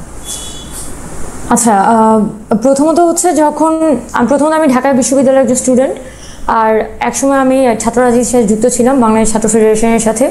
পরবর্তীতে জুলাই আন্দোলনের মধ্য দিয়ে কিন্তু আমি আবার আমার একটা পজিশন তৈরি হয়, বিশেষ করে ছাত্র রাজনীতির প্রসঙ্গে একটা পজিশন তৈরি হয়।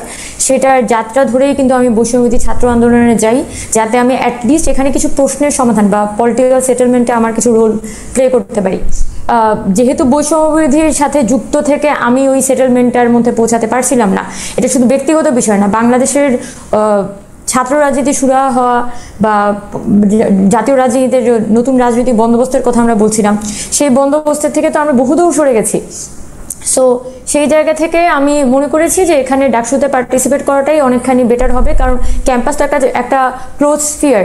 এখানে যদি আমি একটা পলিটিক্যাল চেঞ্জ আনতে পারি, বড় আকারের পরিবর্তনটা আনতে পারি, তাহলে পরবর্তীতে কিন্তু ন্যাশনাল পর্যায়ে ওগুলো পার্সু করা সম্ভব হবে এবং এটা একটা দীর্ঘমেয়াদী প্রভাব রাখবে। সেটা আমার ব্যক্তিগত চিন্তা ছিল। তবে এখানে আপনি যেটা চিন্তা করছেন যে এখানে জুলাইয়ের শক্তিগুলো ভাগ হয়ে যাচ্ছে কিনা, দেখেন জুলাই তো আসলে সবার, জুলাই কার না? আবিদ ভাইয়ের না জুলাই? মানে এই কোশ্চেন তো আমি আসলে করব যে এখানে জুলাইয়ের শক্তি বলতে যেভাবে করে জিনিসগুলো সিগনিফাই করা হয়, আমি মনে করি যে জুলাই উমামা জুলাই শক্তি কিন্তু আমি বলি নাই। আমি বলছি হচ্ছে আপনারা যারা বৈষম্য বিরোধী ছাত্র সংগঠনের একটা ব্যানারে ছিলেন, যেমন ধরেন আবিদুল ইসলামের মতো করে কাজ করেছেন,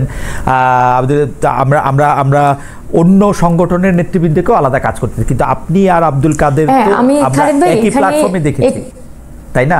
হ্যাঁ, এখানে আমি বলছি আমার সাথে এখানে একটা পারসেপশনগত ভিন্নতা আছে। আমি জুলাইকে আসলে বৈষম্য বিরোধীর মধ্যে চিন্তাই করি নাই। জুলাই আসলে এতটাই বড় পরিসরের একটা অভ্যুত্থান ছিল যে এখানে বৈষম্য বিরোধীর হয়তো এখানে একটা সমন্বয়ক তালিকা ছিল, আমরা হয়তো একটা চেষ্টা করেছি আমাদের জায়গা থেকে আন্দোলনটাকে ধরে রাখার, কিন্তু এটা আমাদের ক্যাপাসিটির বাইরে গিয়ে একটা অভ্যুত্থান ছিল। সো অভ্যুত্থানের পরবর্তী সময়ে এটা আমি একটু শেষ করি, তাহলে জিনিসটা আই গেস ভালো হবে। পরবর্তী সময়ে আমার যেটা রিয়েলাইজেশন ছিল যে আসলে যদি প্রশ্নগুলো আমার সমাধান করতে হয়, তাহলে বৈষম্যবিরোধী ছাত্র আন্দোলন প্ল্যাটফর্মটা এটা একটা বেটার কোয়েশ্চেনগুলো ডিল করার একটা মাধ্যম হতে পারে, কিন্তু এই প্ল্যাটফর্মটাতে আসলে ওইভাবে ফাংশনই করতে পারে নাই। সো আমি তো কোনো ছাত্র সংগঠনে যাই নাই যে ওই ছাত্র সংগঠনের লিগেসি আমার মেনটেন করে চলতে হবে। সো বৈষম্যবিরোধী ছাত্র আন্দোলন আমি মনে করি জুলাই অভ্যুত্থান আসলে সবাই এখানে যার যার মতো করে রোল প্লে করেছে।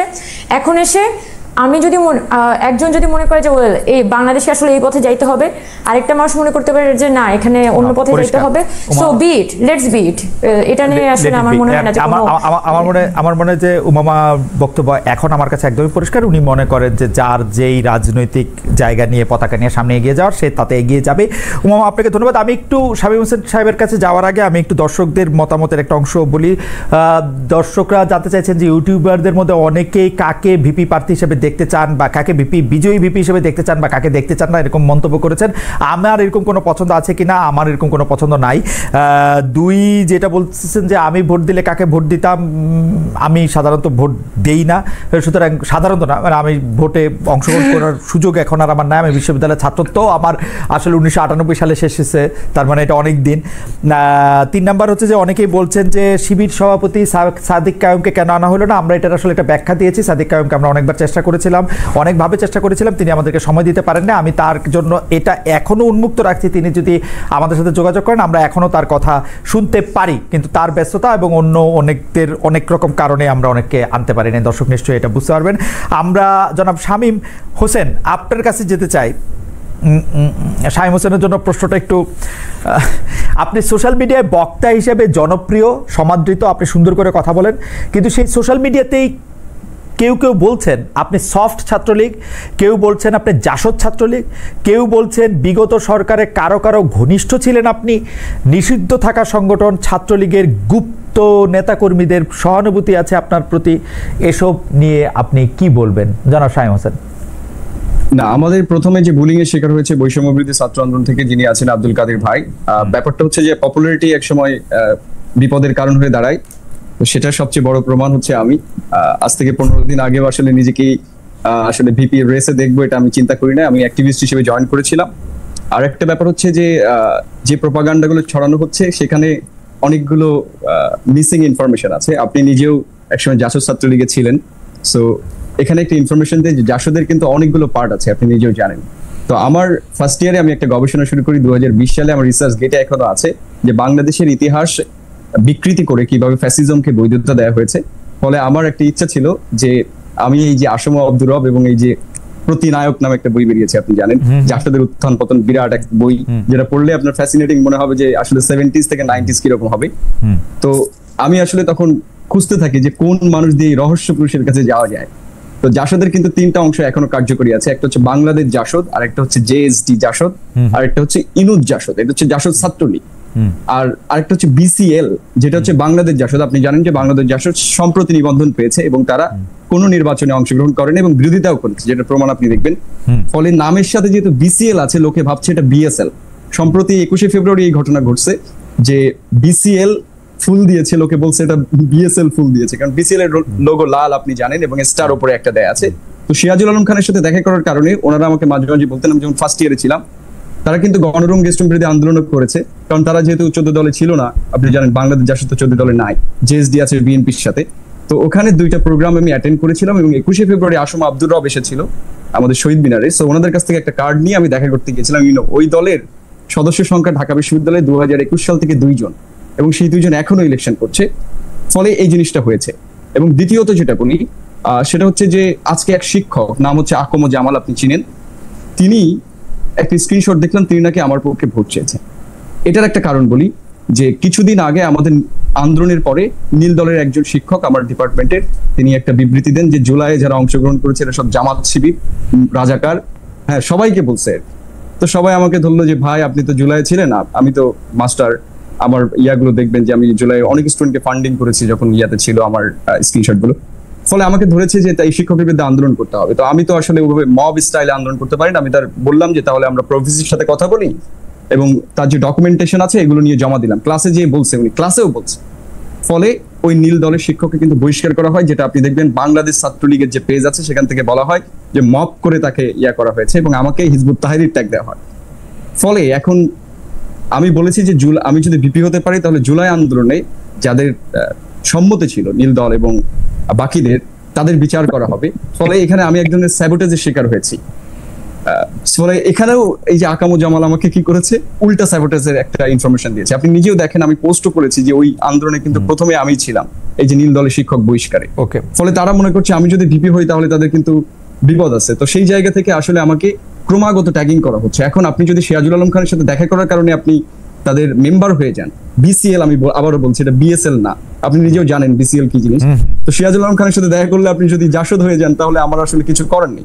দেশের অনেক বুদ্ধিজীবীর সাথে আমার পরিচয় আছে বই পড়ার কারণে। এখন সেখানে আমার ফরদ বাজার সাহেবের সাথে পরিচয় আছে, সলিমুল্লাহ খান স্যারের সাথে পরিচয় আছে, কিন্তু একজন যদি অপরাধ করে সেটা দায় কেন আমি নিতে যাবো, সেটাও বিষয়। এবং জুলাইয়ের 15 তারিখে আমি একটা স্ট্যাটাস দিয়েছি, যেটাও আপনি দেখতে পাবেন, যেখানে আমি বলেছি যে আমি মারা গেলেও যেন এই সকল মানুষজন না আসে। তো এরপরেও তো আসলে যারা জুলাই অংশগ্রহণ করেছে তারপরে তো এই ধরনের প্রশ্ন আসার কথা না। এখন আমি যখন এই যে মিডিয়াতে দেখা যাবে যে আমি একটু বেশি জায়গায় চলে গেছি, তখনই দেখা যায় ক্রমাগত, এবং আমার কাছে প্রমাণ আছে তাদের একটা কোচিং সেন্টারের গ্রুপ থেকে এইভাবে ফ্রেমিং করে আসলে প্রচার করা হচ্ছে এবং বিদেশি সাংবাদিক ব্যবহার করে দেখবেন আপনি সেগুলা ফ্রেমিং করা হচ্ছে যাতে আমাকে আটকানো যায়। শাইম হোসেন, মানে আমার আপনার বক্তব্য মনে পরিষ্কার। জনাব আব্দুল ইসলাম খান, আমি দ্বিতীয় প্রশ্ন নিয়ে আপনার কাছে আসি যে রাজনৈতিক সরকারগুলি কিন্তু আমরা দেখেছি যে 1971 সালের পর থেকেই ডাকসু নির্বাচনকে একরকম এড়িয়ে চলে, কেউ কেউ 2 পা এগিয়ে বলতেও চায়, ভয় পায়। সেজন্য আমরা যতগুলি বছর পার হয়েছে ততগুলি ডাকসু আমরা দেখতে পাই নাই।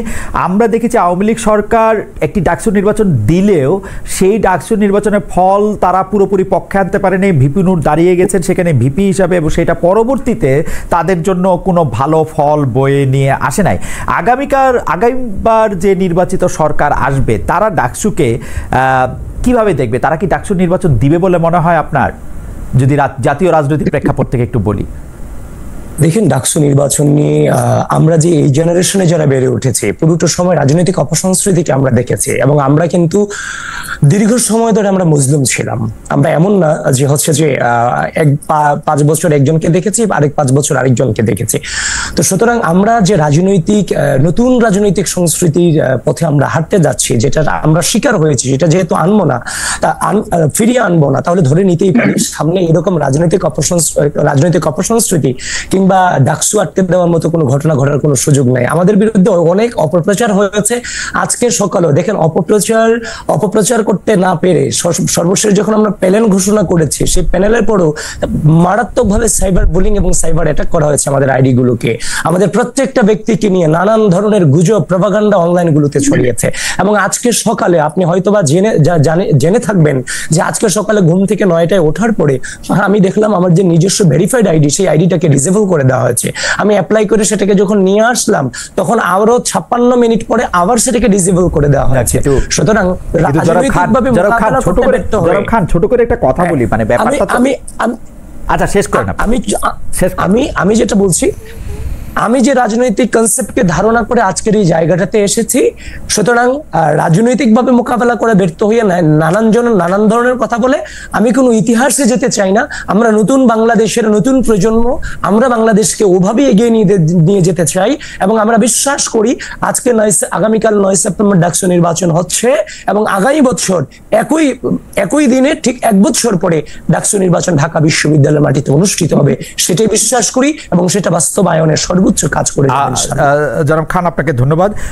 আমি একটু দর্শকরা অনেকে জনাব শামীমের কথা শুনে আমার একটু দৃষ্টি আকর্ষণ করেছেন যে আমি জাসদ ছাত্রলীগ করতাম কিনা। আমার শিক্ষা জীবনের প্রথম 2 বছর অর্থাৎ 1993 এবং 1994 আমি জাসদ ছাত্রলীগ ঢাকা বিশ্ববিদ্যালয়ে করেছি, কিন্তু সেই 1993 এবং 94-তে ওই 2 বছর জাসদ ছাত্রলীগ করার পর আমি আর কোনোদিন কোনো রাজনৈতিক দলের সাথে সম্পৃক্ত ছিলাম না। রাজনৈতিক দলের সাথে আমার কোনো সম্পৃক্ততা ছিল না এবং আমি কোনো সময় ভোটও দেই নাই কোনোদিন কাউকে কখনো। যাই হোক, একটু ক্লিয়ার করলাম। অনেক দর্শকের অনেক উৎসাহ সেটি নিয়ে। আমি একটু আবার আসতে চাই জনাব আব্দুল কাদের আপনার কাছে। জনাব আব্দুল কাদের, আপনাকে সমর্থন দিয়ে আরেকটি প্যানেলের জিএস প্রার্থী জনাব মাহিন সরকার নির্বাচন থেকে সরে দাঁড়িয়েছেন। যদিও আনুষ্ঠানিকভাবে সরার সুযোগ নেই, ব্যালটে তিনি এখনও আছেন। কেউ কেউ বলে থাকেন মাহিন সরকারকে সরানো হয়েছে মন্ত্রী পাড়া থেকে, অর্থাৎ জনাব আসিফ মোহাম্মদ সজীব ভুঁইয়া এবং জনাব মাহফুজ আলম জোর করে প্রভাব বিস্তার করে তাদের সরিয়েছেন। আপনি কি কোনো মন্তব্য করতে চান? কি বলবেন? দেখেন, আমি যতদূর জানি আমি একদম সেটাই বলি। ওই দিন ছিল শুক্রবার, আমি শুক্রবার ঘুম থেকে উঠে দেখি আমাদের মাহিন সরকার আমাদের জিএস পদপ্রার্থী বাকের মোচনের দূরে হাত পড়া ছবি। সেটা দেখার পর আমি ওই সময় জানতে পারি আসলে কি হয়েছে। তারপর হচ্ছে কি ভিতরে ঢুকলাম, ভিডিও দেখলাম, তারপর দেখলাম কি মাহিন সরকার নাকি বাকের গেছে, সেটা হচ্ছে কি এসপিটা ছেড়ে দিয়েছে। আমি হচ্ছে মাহিনের সাথে পরবর্তী কথাবার্তা বলি। মাহিন বললো, দেখ মাহিন আমার বন্ধু, কিন্তু আপনি জানেন যে আমি মাহিন, হান্নান মাসুদ এবং দীপক রশিদ 4 জন আন্দোলনের সময় হচ্ছে একসাথে সর্বশেষ দিকে আন্দোলন নেতৃত্ব দিয়েছিলাম। সেই জায়গা থেকে মাহিনকে যখন জিজ্ঞেস করছে যে মাহিন তুমি ছাড়লা কেন, তো বলেছে দেখো আমার মনে হচ্ছে যে কি এখন পরিস্থিতি যে পর্যায়ে আছে, আমার মনে হচ্ছে বাকের ভালো একটা সম্ভাবনা আছে। বাকের যদি আমি স্পেশাল ছেড়ে দিই তাহলে বাকের তো আমার জুনিয়রে, আমার ক্লোজ জুনিয়র, যখন আমরা একসাথে আন্দোলন সংগ্রাম করেছিলাম, সেই জায়গাতে আমার মনে হচ্ছে যে বাকে ছেড়ে দেওয়া বেটার হবে। আমি ব্যক্তিগত সিদ্ধান্ত নিলাম। এই কথাগুলি যখন জাতীয় নাগরিক পার্টি থেকে তাকে বলা হয়েছিল এবং তার জন্য তিনি বহিষ্কারাদেশ পর্যন্ত মেনে নিয়েছিলেন, সেইটা একটু মনে হয় না যে মানে একটু অবাক লাগে কিনা জনাব আব্দুল কাদের? দেখেন, প্রথম কথা হচ্ছে আপনি যদি বহিষ্কার মাহিন সরকারের বিষয়ে, তাহলে তো মাহিন সরকার তো তার আগের জায়গায় অ্যাডামেন্ট ছিল, সে কিন্তু বহিষ্কার করেও যাই করে, সেটা মাহিন সরকারের বিষয়। কিন্তু মাহিন সরকার আপনার দাঁড়িয়েছে, পরবর্তী কোন জায়গা থেকে কি হচ্ছে সেটা তো আপনার ভালো জানেন। যদি কি মাহিন সরকার চলে আসার পরে বহিষ্কার যদি উইথড্র করে দিত, তাহলে বলতে পারতেন যে না, বহিষ্কার উইথড্র করা বিনিময় হচ্ছে সে ছেড়ে দিচ্ছিল, এমন কিছু হতে পারতো। আমার মনে হচ্ছে এমন কোনো কিছুই না। মাহিন সরকার তার ব্যক্তিগত জায়গা থেকে মনে করছে যে তার ছোট ভাইকে সে ছেড়ে দিবে। সে মনে করছে যে একসাথে তাদের সাথে জুলাই গণঅভ্যুত্থানে নেতৃত্ব দিয়েছিল, সেই জায়গাতে তারা এক হওয়া দরকার ঐতিহাসিক। সেই জায়গা থেকে মাহিন সরকারের ব্যক্তিগত সিদ্ধান্তকে আমি অবশ্যই সাধুবাদ জানাতেই পারি। সাধুবাদ তো জানাবেনি আপনার পক্ষে না, যাই হোক, আমরাও সাধুবাদ জানাই। জনাব আব্দুল কাদের, আমি উমামা ফাতেমা আপনার কাছে একটু জানতে চাইবো যে আপনি নির্বাচিত হলে ঢাকা বিশ্ববিদ্যালয়ের একাডেমিক সংস্কারের কথা বলেছেন। এটা আসলে আপনি জানেন কিনা জানি না, আমি যদ্দূর বুঝি আর কি, যে এটা তো ঢাকা বিশ্ববিদ্যালয় প্রশাসন বা সিন্ডিকেটের বিষয়। আপনার নির্বাচনী অঙ্গীকার ডাকসুর এখতিয়ারের চেয়ে বেশি ওজনের হয়ে যাচ্ছে কিনা? আচ্ছা, হ্যাঁ, অসংখ্য ধন্যবাদ। কিন্তু আমি মনে করি যে এখানে একাডেমিক সংস্কারের কথাটা মোটেও ডাকসুর এখতিয়ারের থেকে বেশি হয়ে যায় না। কারণ আমরা তো মূলত আমরা বারবার বলেছি যে আমরা কিন্তু এখানে ফ্যাসিলিটেট করতে চাই। আমি এখানে প্রোগ্রাম করবো স্পন্সর ডেকে, এগুলো তো ভাই আমি করব না। আমার মূলত আমাদের কাজটা হবে ডাকসুকে ব্যবহার করে এখানে প্রশাসনকে একদিকে পুশ করা এবং এখানকার পলিটিক্যাল ফোর্সগুলোকে একদিকে পুশ করা, যাতে ক্যাম্পাসটাকে আমরা একটা পলিটিক্যাল ইনস্টিটিউট থেকে একটা একাডেমিক ইনস্টিটিউটে কনভার্ট করতে পারি। এবং এটা এই ফ্যাসিলিটেশনটা সম্ভব যদি আমরা এখানে একটা কি বলা যায়, একটা ভিশন ক্রিয়েট করতে পারি। তো আমি এটাকে একটা ভিশন আকারে জিনিসটাকে প্রেজেন্ট করেছি যে ঢাকা ইউনিভার্সিটিকে পলিটিক্যাল ইনস্টিটিউট থেকে একাডেমিক ইনস্টিটিউটে পরিণত হতে হবে। সেটার জন্য বেসিক এই কাজগুলো আমি ফ্যাসিলিটেট করব। যেমন প্রথমে আমি বলেছি একদম ওপেনলি যে ক্রস ডিপার্টমেন্টাল ক্রেডিট ট্রান্সফার, ধরেন আপনার এক ডিপার্টমেন্ট থেকে আরেক ডিপার্টমেন্টে চাইলে সে একটা ওপেন ক্রেডিটের মতো যেরকম হয় একটা কোর্স সে চুজ করতে পারবে। পাশাপাশি দেখা যাচ্ছে শিক্ষক মূল্যায়ন পদ্ধতি, এগুলোর কথা আমরা বলেছি। আবার রিসার্চ বাজেট বাড়ানো, রিসার্চ কিভাবে করে রিসার্চ বাড়ে ঢাকা আমি মনে করি যে এটা অবশ্যই ফ্যাসিলিটেট করতে পারে। কারণ আমি আপনাকে একটা উদাহরণ দিতে পারি যে যখন লাস্ট হচ্ছে 5 আগস্টের পরে ইউজিসি হচ্ছে নতুন করে মানে ইউনিভার্সিটি গ্র্যান্টস কমিশন যখন নতুন করে রিফর্মড হয়েছিল, তখন তাদের পক্ষ থেকে কিন্তু এই ধরনের রিসার্চ নিয়ে তারা অনেক কিছু করবে এই ধরনের চিন্তা ভাবনা ছিল। আমি শর্ট করে শেষ করি, তাহলে আপনি জিনিসটা নিয়ে করতে পারবেন। তখন ঢাকা ইউনিভার্সিটিতে তারা একটা ইনোভেশন ফেস্ট করবে, ইনোভেশন এন্ড রিসার্চ ফেস্ট করবে টিএসসি সেন্ট্রাল ফিল্ডে। কিন্তু সমস্যা হচ্ছে প্রশাসন এখানে একটা বড় বাধা হয়ে দাঁড়ায়। প্রশাসন তারা বুঝতেই পারছিল না যে এখানে কেন আসলে এই এখন রিসার্চ এবং ইনোভেশনটাকে ফ্যাসিলিটেট করা দরকার। তো শিক্ষকদের মধ্যেও কিন্তু বিভিন্ন পক্ষ আছে, অনেক শিক্ষক কিন্তু আছেন যারা চান যে ক্যাম্পাসের মধ্যে এই ধরনের কাজগুলো হোক। এখন ডাকসু যখন ছাত্রদের প্রতিনিধি নির্বাচন করে আনবে, তখন কিন্তু অ্যাকচুয়ালি ছাত্র প্রতিনিধিরা যদি ওই ক্যালিবারের হয়, তাহলে এই কাজগুলো ফ্যাসিলিটেট করা অবশ্যই সম্ভব। আমি যেটা বারবার বলছি যে ক্যাম্পাসের মধ্যে আপনি যে সিনিয়র সিন্ডিকেটের কথা বলছেন, আমি আশা করি যে আপনার কথা শেষ হয়েছে।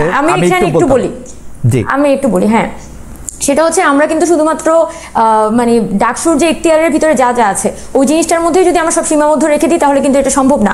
আমাদের অবশ্যই এটা এখানে একটা ভিশন ক্রিয়েট করতে হবে এবং ডাকসুর কিন্তু অবশ্যই ডাকসুর একটা গঠনতান্ত্রিক সংশোধন দরকার। সিনিয়র সিন্ডিকেটের মধ্যে যদি আপনি কোনোভাবেই ডাকসুর নির্বাচিত ছাত্র প্রতিনিধি এখানে না থাকে, তাহলে কিন্তু অ্যাকচুয়ালি আমরা ক্যাম্পাসে পরিবর্তন আনতে পারবো না। সো ডাকসুর যেহেতু এখানে একটা বিশাল সফট পাওয়ার আছে, তাহলে নির্বাচিত হওয়ার পরে অবশ্যই আমরা যারা প্রতিনিধিরা আছি আমাদের পক্ষে এখানে বড় ধরনের পরিবর্তন আনাটা সম্ভব। কারণ এটা একটা একটা গতানুগতিক ডাকসু না।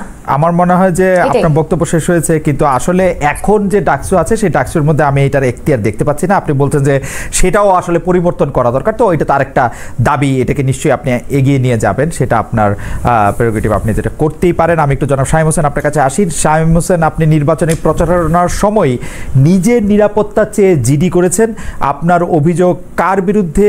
কোনো প্যানেল থেকে কি আপনাকে কোনো হুমকি দেওয়া হচ্ছে? না, এখানে আমি মূল ব্যাপারটা বলি যে আমার যে ইশতেহার সেটা আপনি দেখেছেন স্টুডেন্টস অটোনমি, এবং সেই স্টুডেন্ট অটোনমির মূল বিষয়টা হচ্ছে যে আমার কাছে মনে হয়েছে যে যারা ডাকসু ইলেকশন করছে তারা ডাকসু জিনিসটাই বোঝে না। কারণ ডাকসু আপনি 1923 তে যখন শুরু হয় তখন ডাকসুতে বলা হয়েছে যে it will produce leaders, elite ব্র্যাকেটে, এলিট মানে হচ্ছে যারা সুনাগরিক। তো তার মানে আপনিও ডাকসুর ভিপি হতে পারেন, এবং ডাকসু থেকে পরবর্তী 50 বছর যারা বেরিয়েছে সবাই শিক্ষক হয়েছে। আপনি যে কিছুদিন আগে নারী ভিপি মারা গেলেন, উনিও নিজেই প্রফেসর ছিলেন। সো আপনি একটু ব্যাপারটা বুঝতে পারবেন। সো ডাকসুকে সবাই ভাবছে যে এটা মনে হয় সেকেন্ড পার্লামেন্ট, যে কোনো কিছু মানে একটা উন্নয়ন কাজ করতে পারে। ডাকসু কিন্তু উন্নয়ন কাজ করার প্ল্যাটফর্ম না, এটা হচ্ছে যে একটা অ্যাকাউন্টেবিলিটি তৈরি করার প্ল্যাটফর্ম, যে অ্যাডমিনিস্ট্রেশনের সাথে এবং আমাদের আদার্স যে অর্গানগুলো ইউনিভার্সিটিতে ফাংশন করে সেখানে স্টুডেন্টের যে ভয়েসগুলো আছে, কথাগুলো আছে, এগুলো সেন্ড করা এবং সেন্ড করার প্রতিনিধিত্ব তৈরি করা, এবং আমরা যে ডিসকোর্স বলি পলিটিক্যাল একটা ফ্রেম, সেটা ঠিক আছে জনাব হোসেন। মানে আমি মনে হয় মোটামুটি বুঝতে পারছি। আর উমামা এই জিনিসটাকে একটু পরিবর্তন করতে চান, সংস্কার করতে চান। উমামার মনে হয় ডাকসুর যে এখতিয়ার সেটাকে একটু বাড়ানো দরকার। উমামা নিরাপত্তা, হ্যাঁ সেটা বলেছি।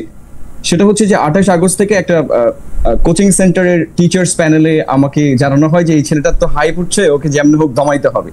তো দমানোর জন্য ওই যে দমানোর জন্য নানা ধরনের তথ্য সেখানে দেওয়া হয়, আমার কাছে সেগুলোর স্ক্রিনশট আছে, এবং আজকেও আপনি দেখতে পাবেন যে আমাকে নানা ধরনের ট্যাগিং করা হয়েছে।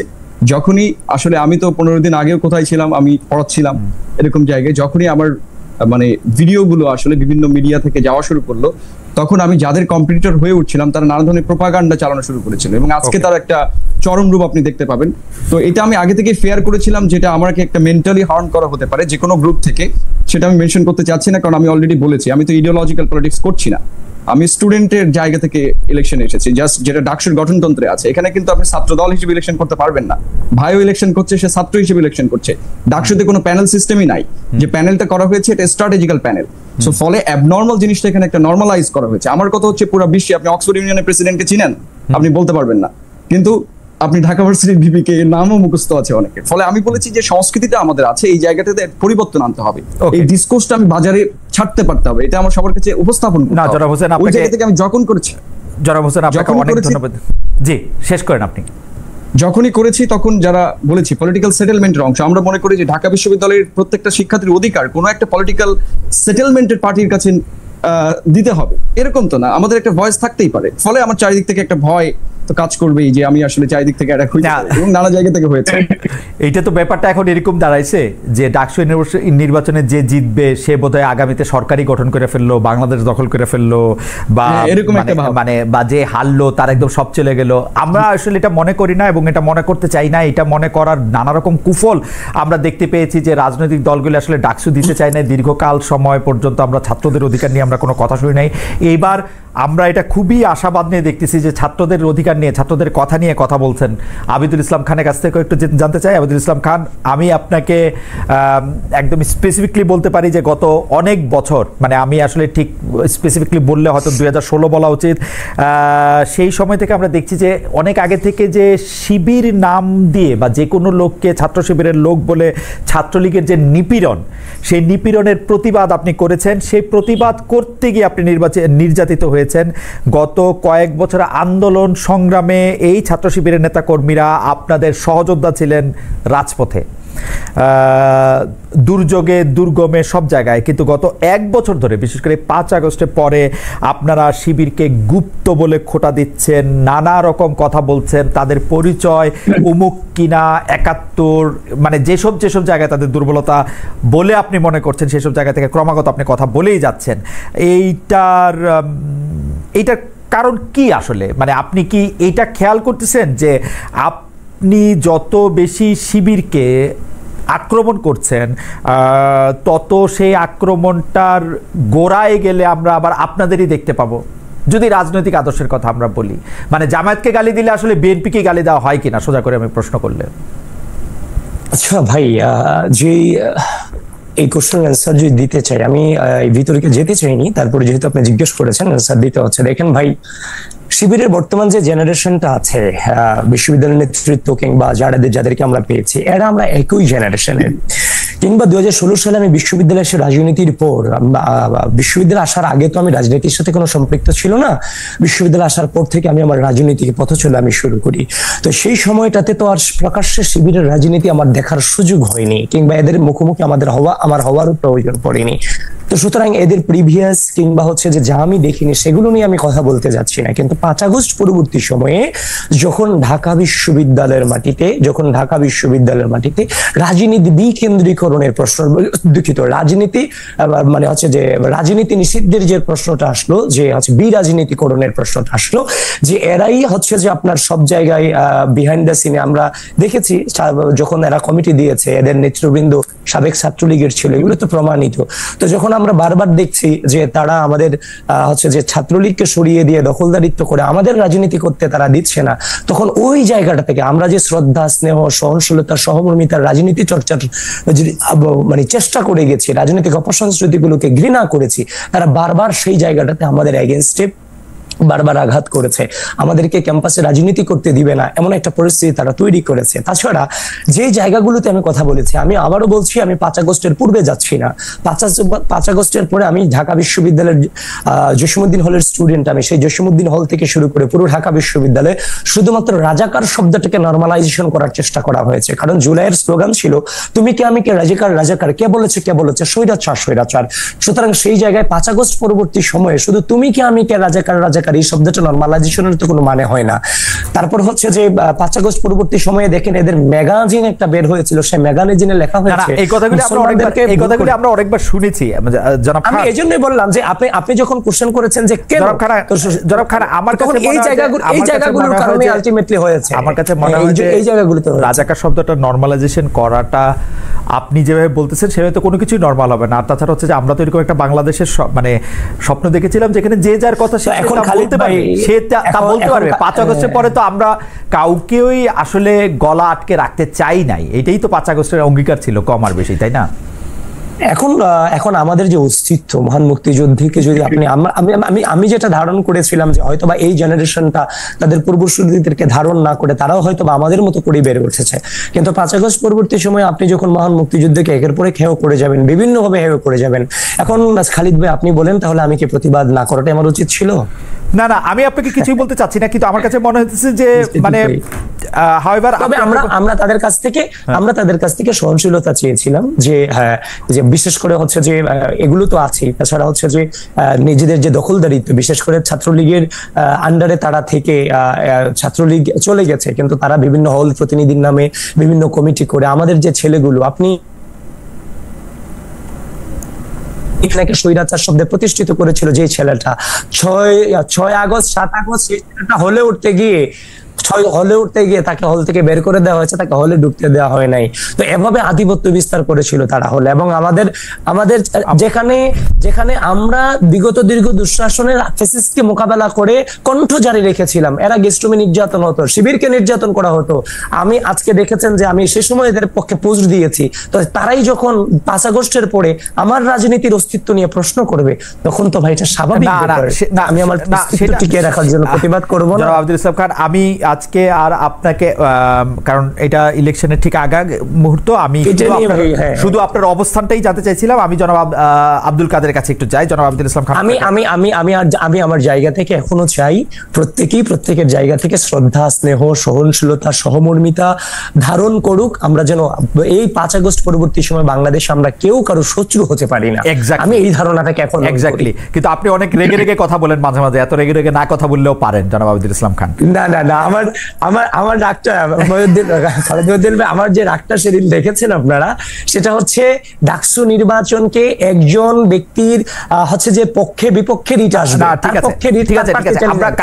তখন আপনি পুরো ডাকসু নির্বাচনকে যখন বন্ধ করে দিবেন, তখন তো শিক্ষার্থীদের অধিকার আদায়ের জন্য সর্বোচ্চ আপসহীন ছিলাম না। কারণ যেরকমই হোক, মানে আমার মনে হয় যে এত রাগ হয়ে কথা বলাটা কেমন জানি।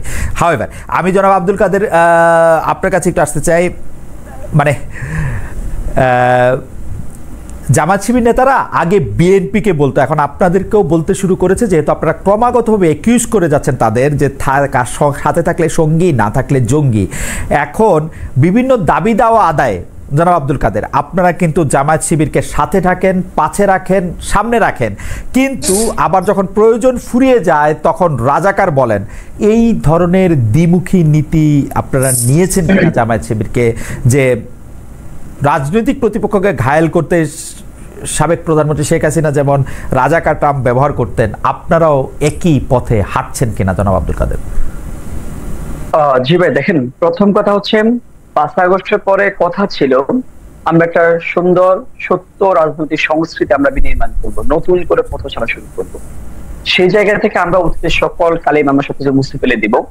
তো আপনি দেখেন 14 জুলাই শেখ হাসিনা যে সবাইকে রাজাকার সম্বোধন করেছিল, শেখ হাসিনা সম্বোধন করা রাজাকার পরিপ্রেক্ষিতে শিক্ষার্থীরা হচ্ছে আপনার একটা ম্যাটাফর, একটা শব্দ হিসাবে সেটাকে প্রতিবাদের ভাষা হিসেবে নিজেকে রাজাকার দাবি করেছিল। কিন্তু আমরা দেখেছি একটা গোষ্ঠী সে রাজাকার শব্দটাকে নর্মালাইজ করার জন্য নিজের পক্ষে সে যাচ্ছে, নর্মালাইজ করার জন্য কিন্তু একদম উপরে পড়ে লেগেছে। জনাব কাদের, আমি একটু থামাই। রাজাকার শব্দ নর্মালাইজ বলতে আপনি কি বুঝাতেছেন? মানে দেখেন, মূলত কথা হচ্ছে দেখেন 71 যে কোশ্চেনটা ডিল করতে হয়, 71 প্রশ্ন আপনি যখন জামাত শিবিরে যখন কোশ্চেন ডিল করতে হয়, তখন তারা ওই বিষয়টাকে যে রাজাকার প্রশ্নটাতে আসে, সেই রাজাকার শব্দটাকে তারা নরমালাইজ করতে চায়, যে তারা শব্দটাকে নরমালাইজ করতে পারলে তারা হচ্ছে 71 কালিমা মুছে ফেলতে পারবে, এটা তাদের ধারণা। কি জানি, আমি তো মনে হয় না যে তারা রাজাকার শব্দকে নর্মালাইজ করতে চায়। তারা তো এই স্লোগানটাকে একটা এমপি জায়গা থেকে, কি জানি, আপনি শেষ করেন। আমি আসলে মানে তারা জামাত শিবিরের কোনো প্রতিনিধি, মানে শিবিরের কোনো প্রতিনিধি থাকলে ভালো হতো, তাদের হয়ে উত্তর দেওয়া আমার জন্য মুশকিল।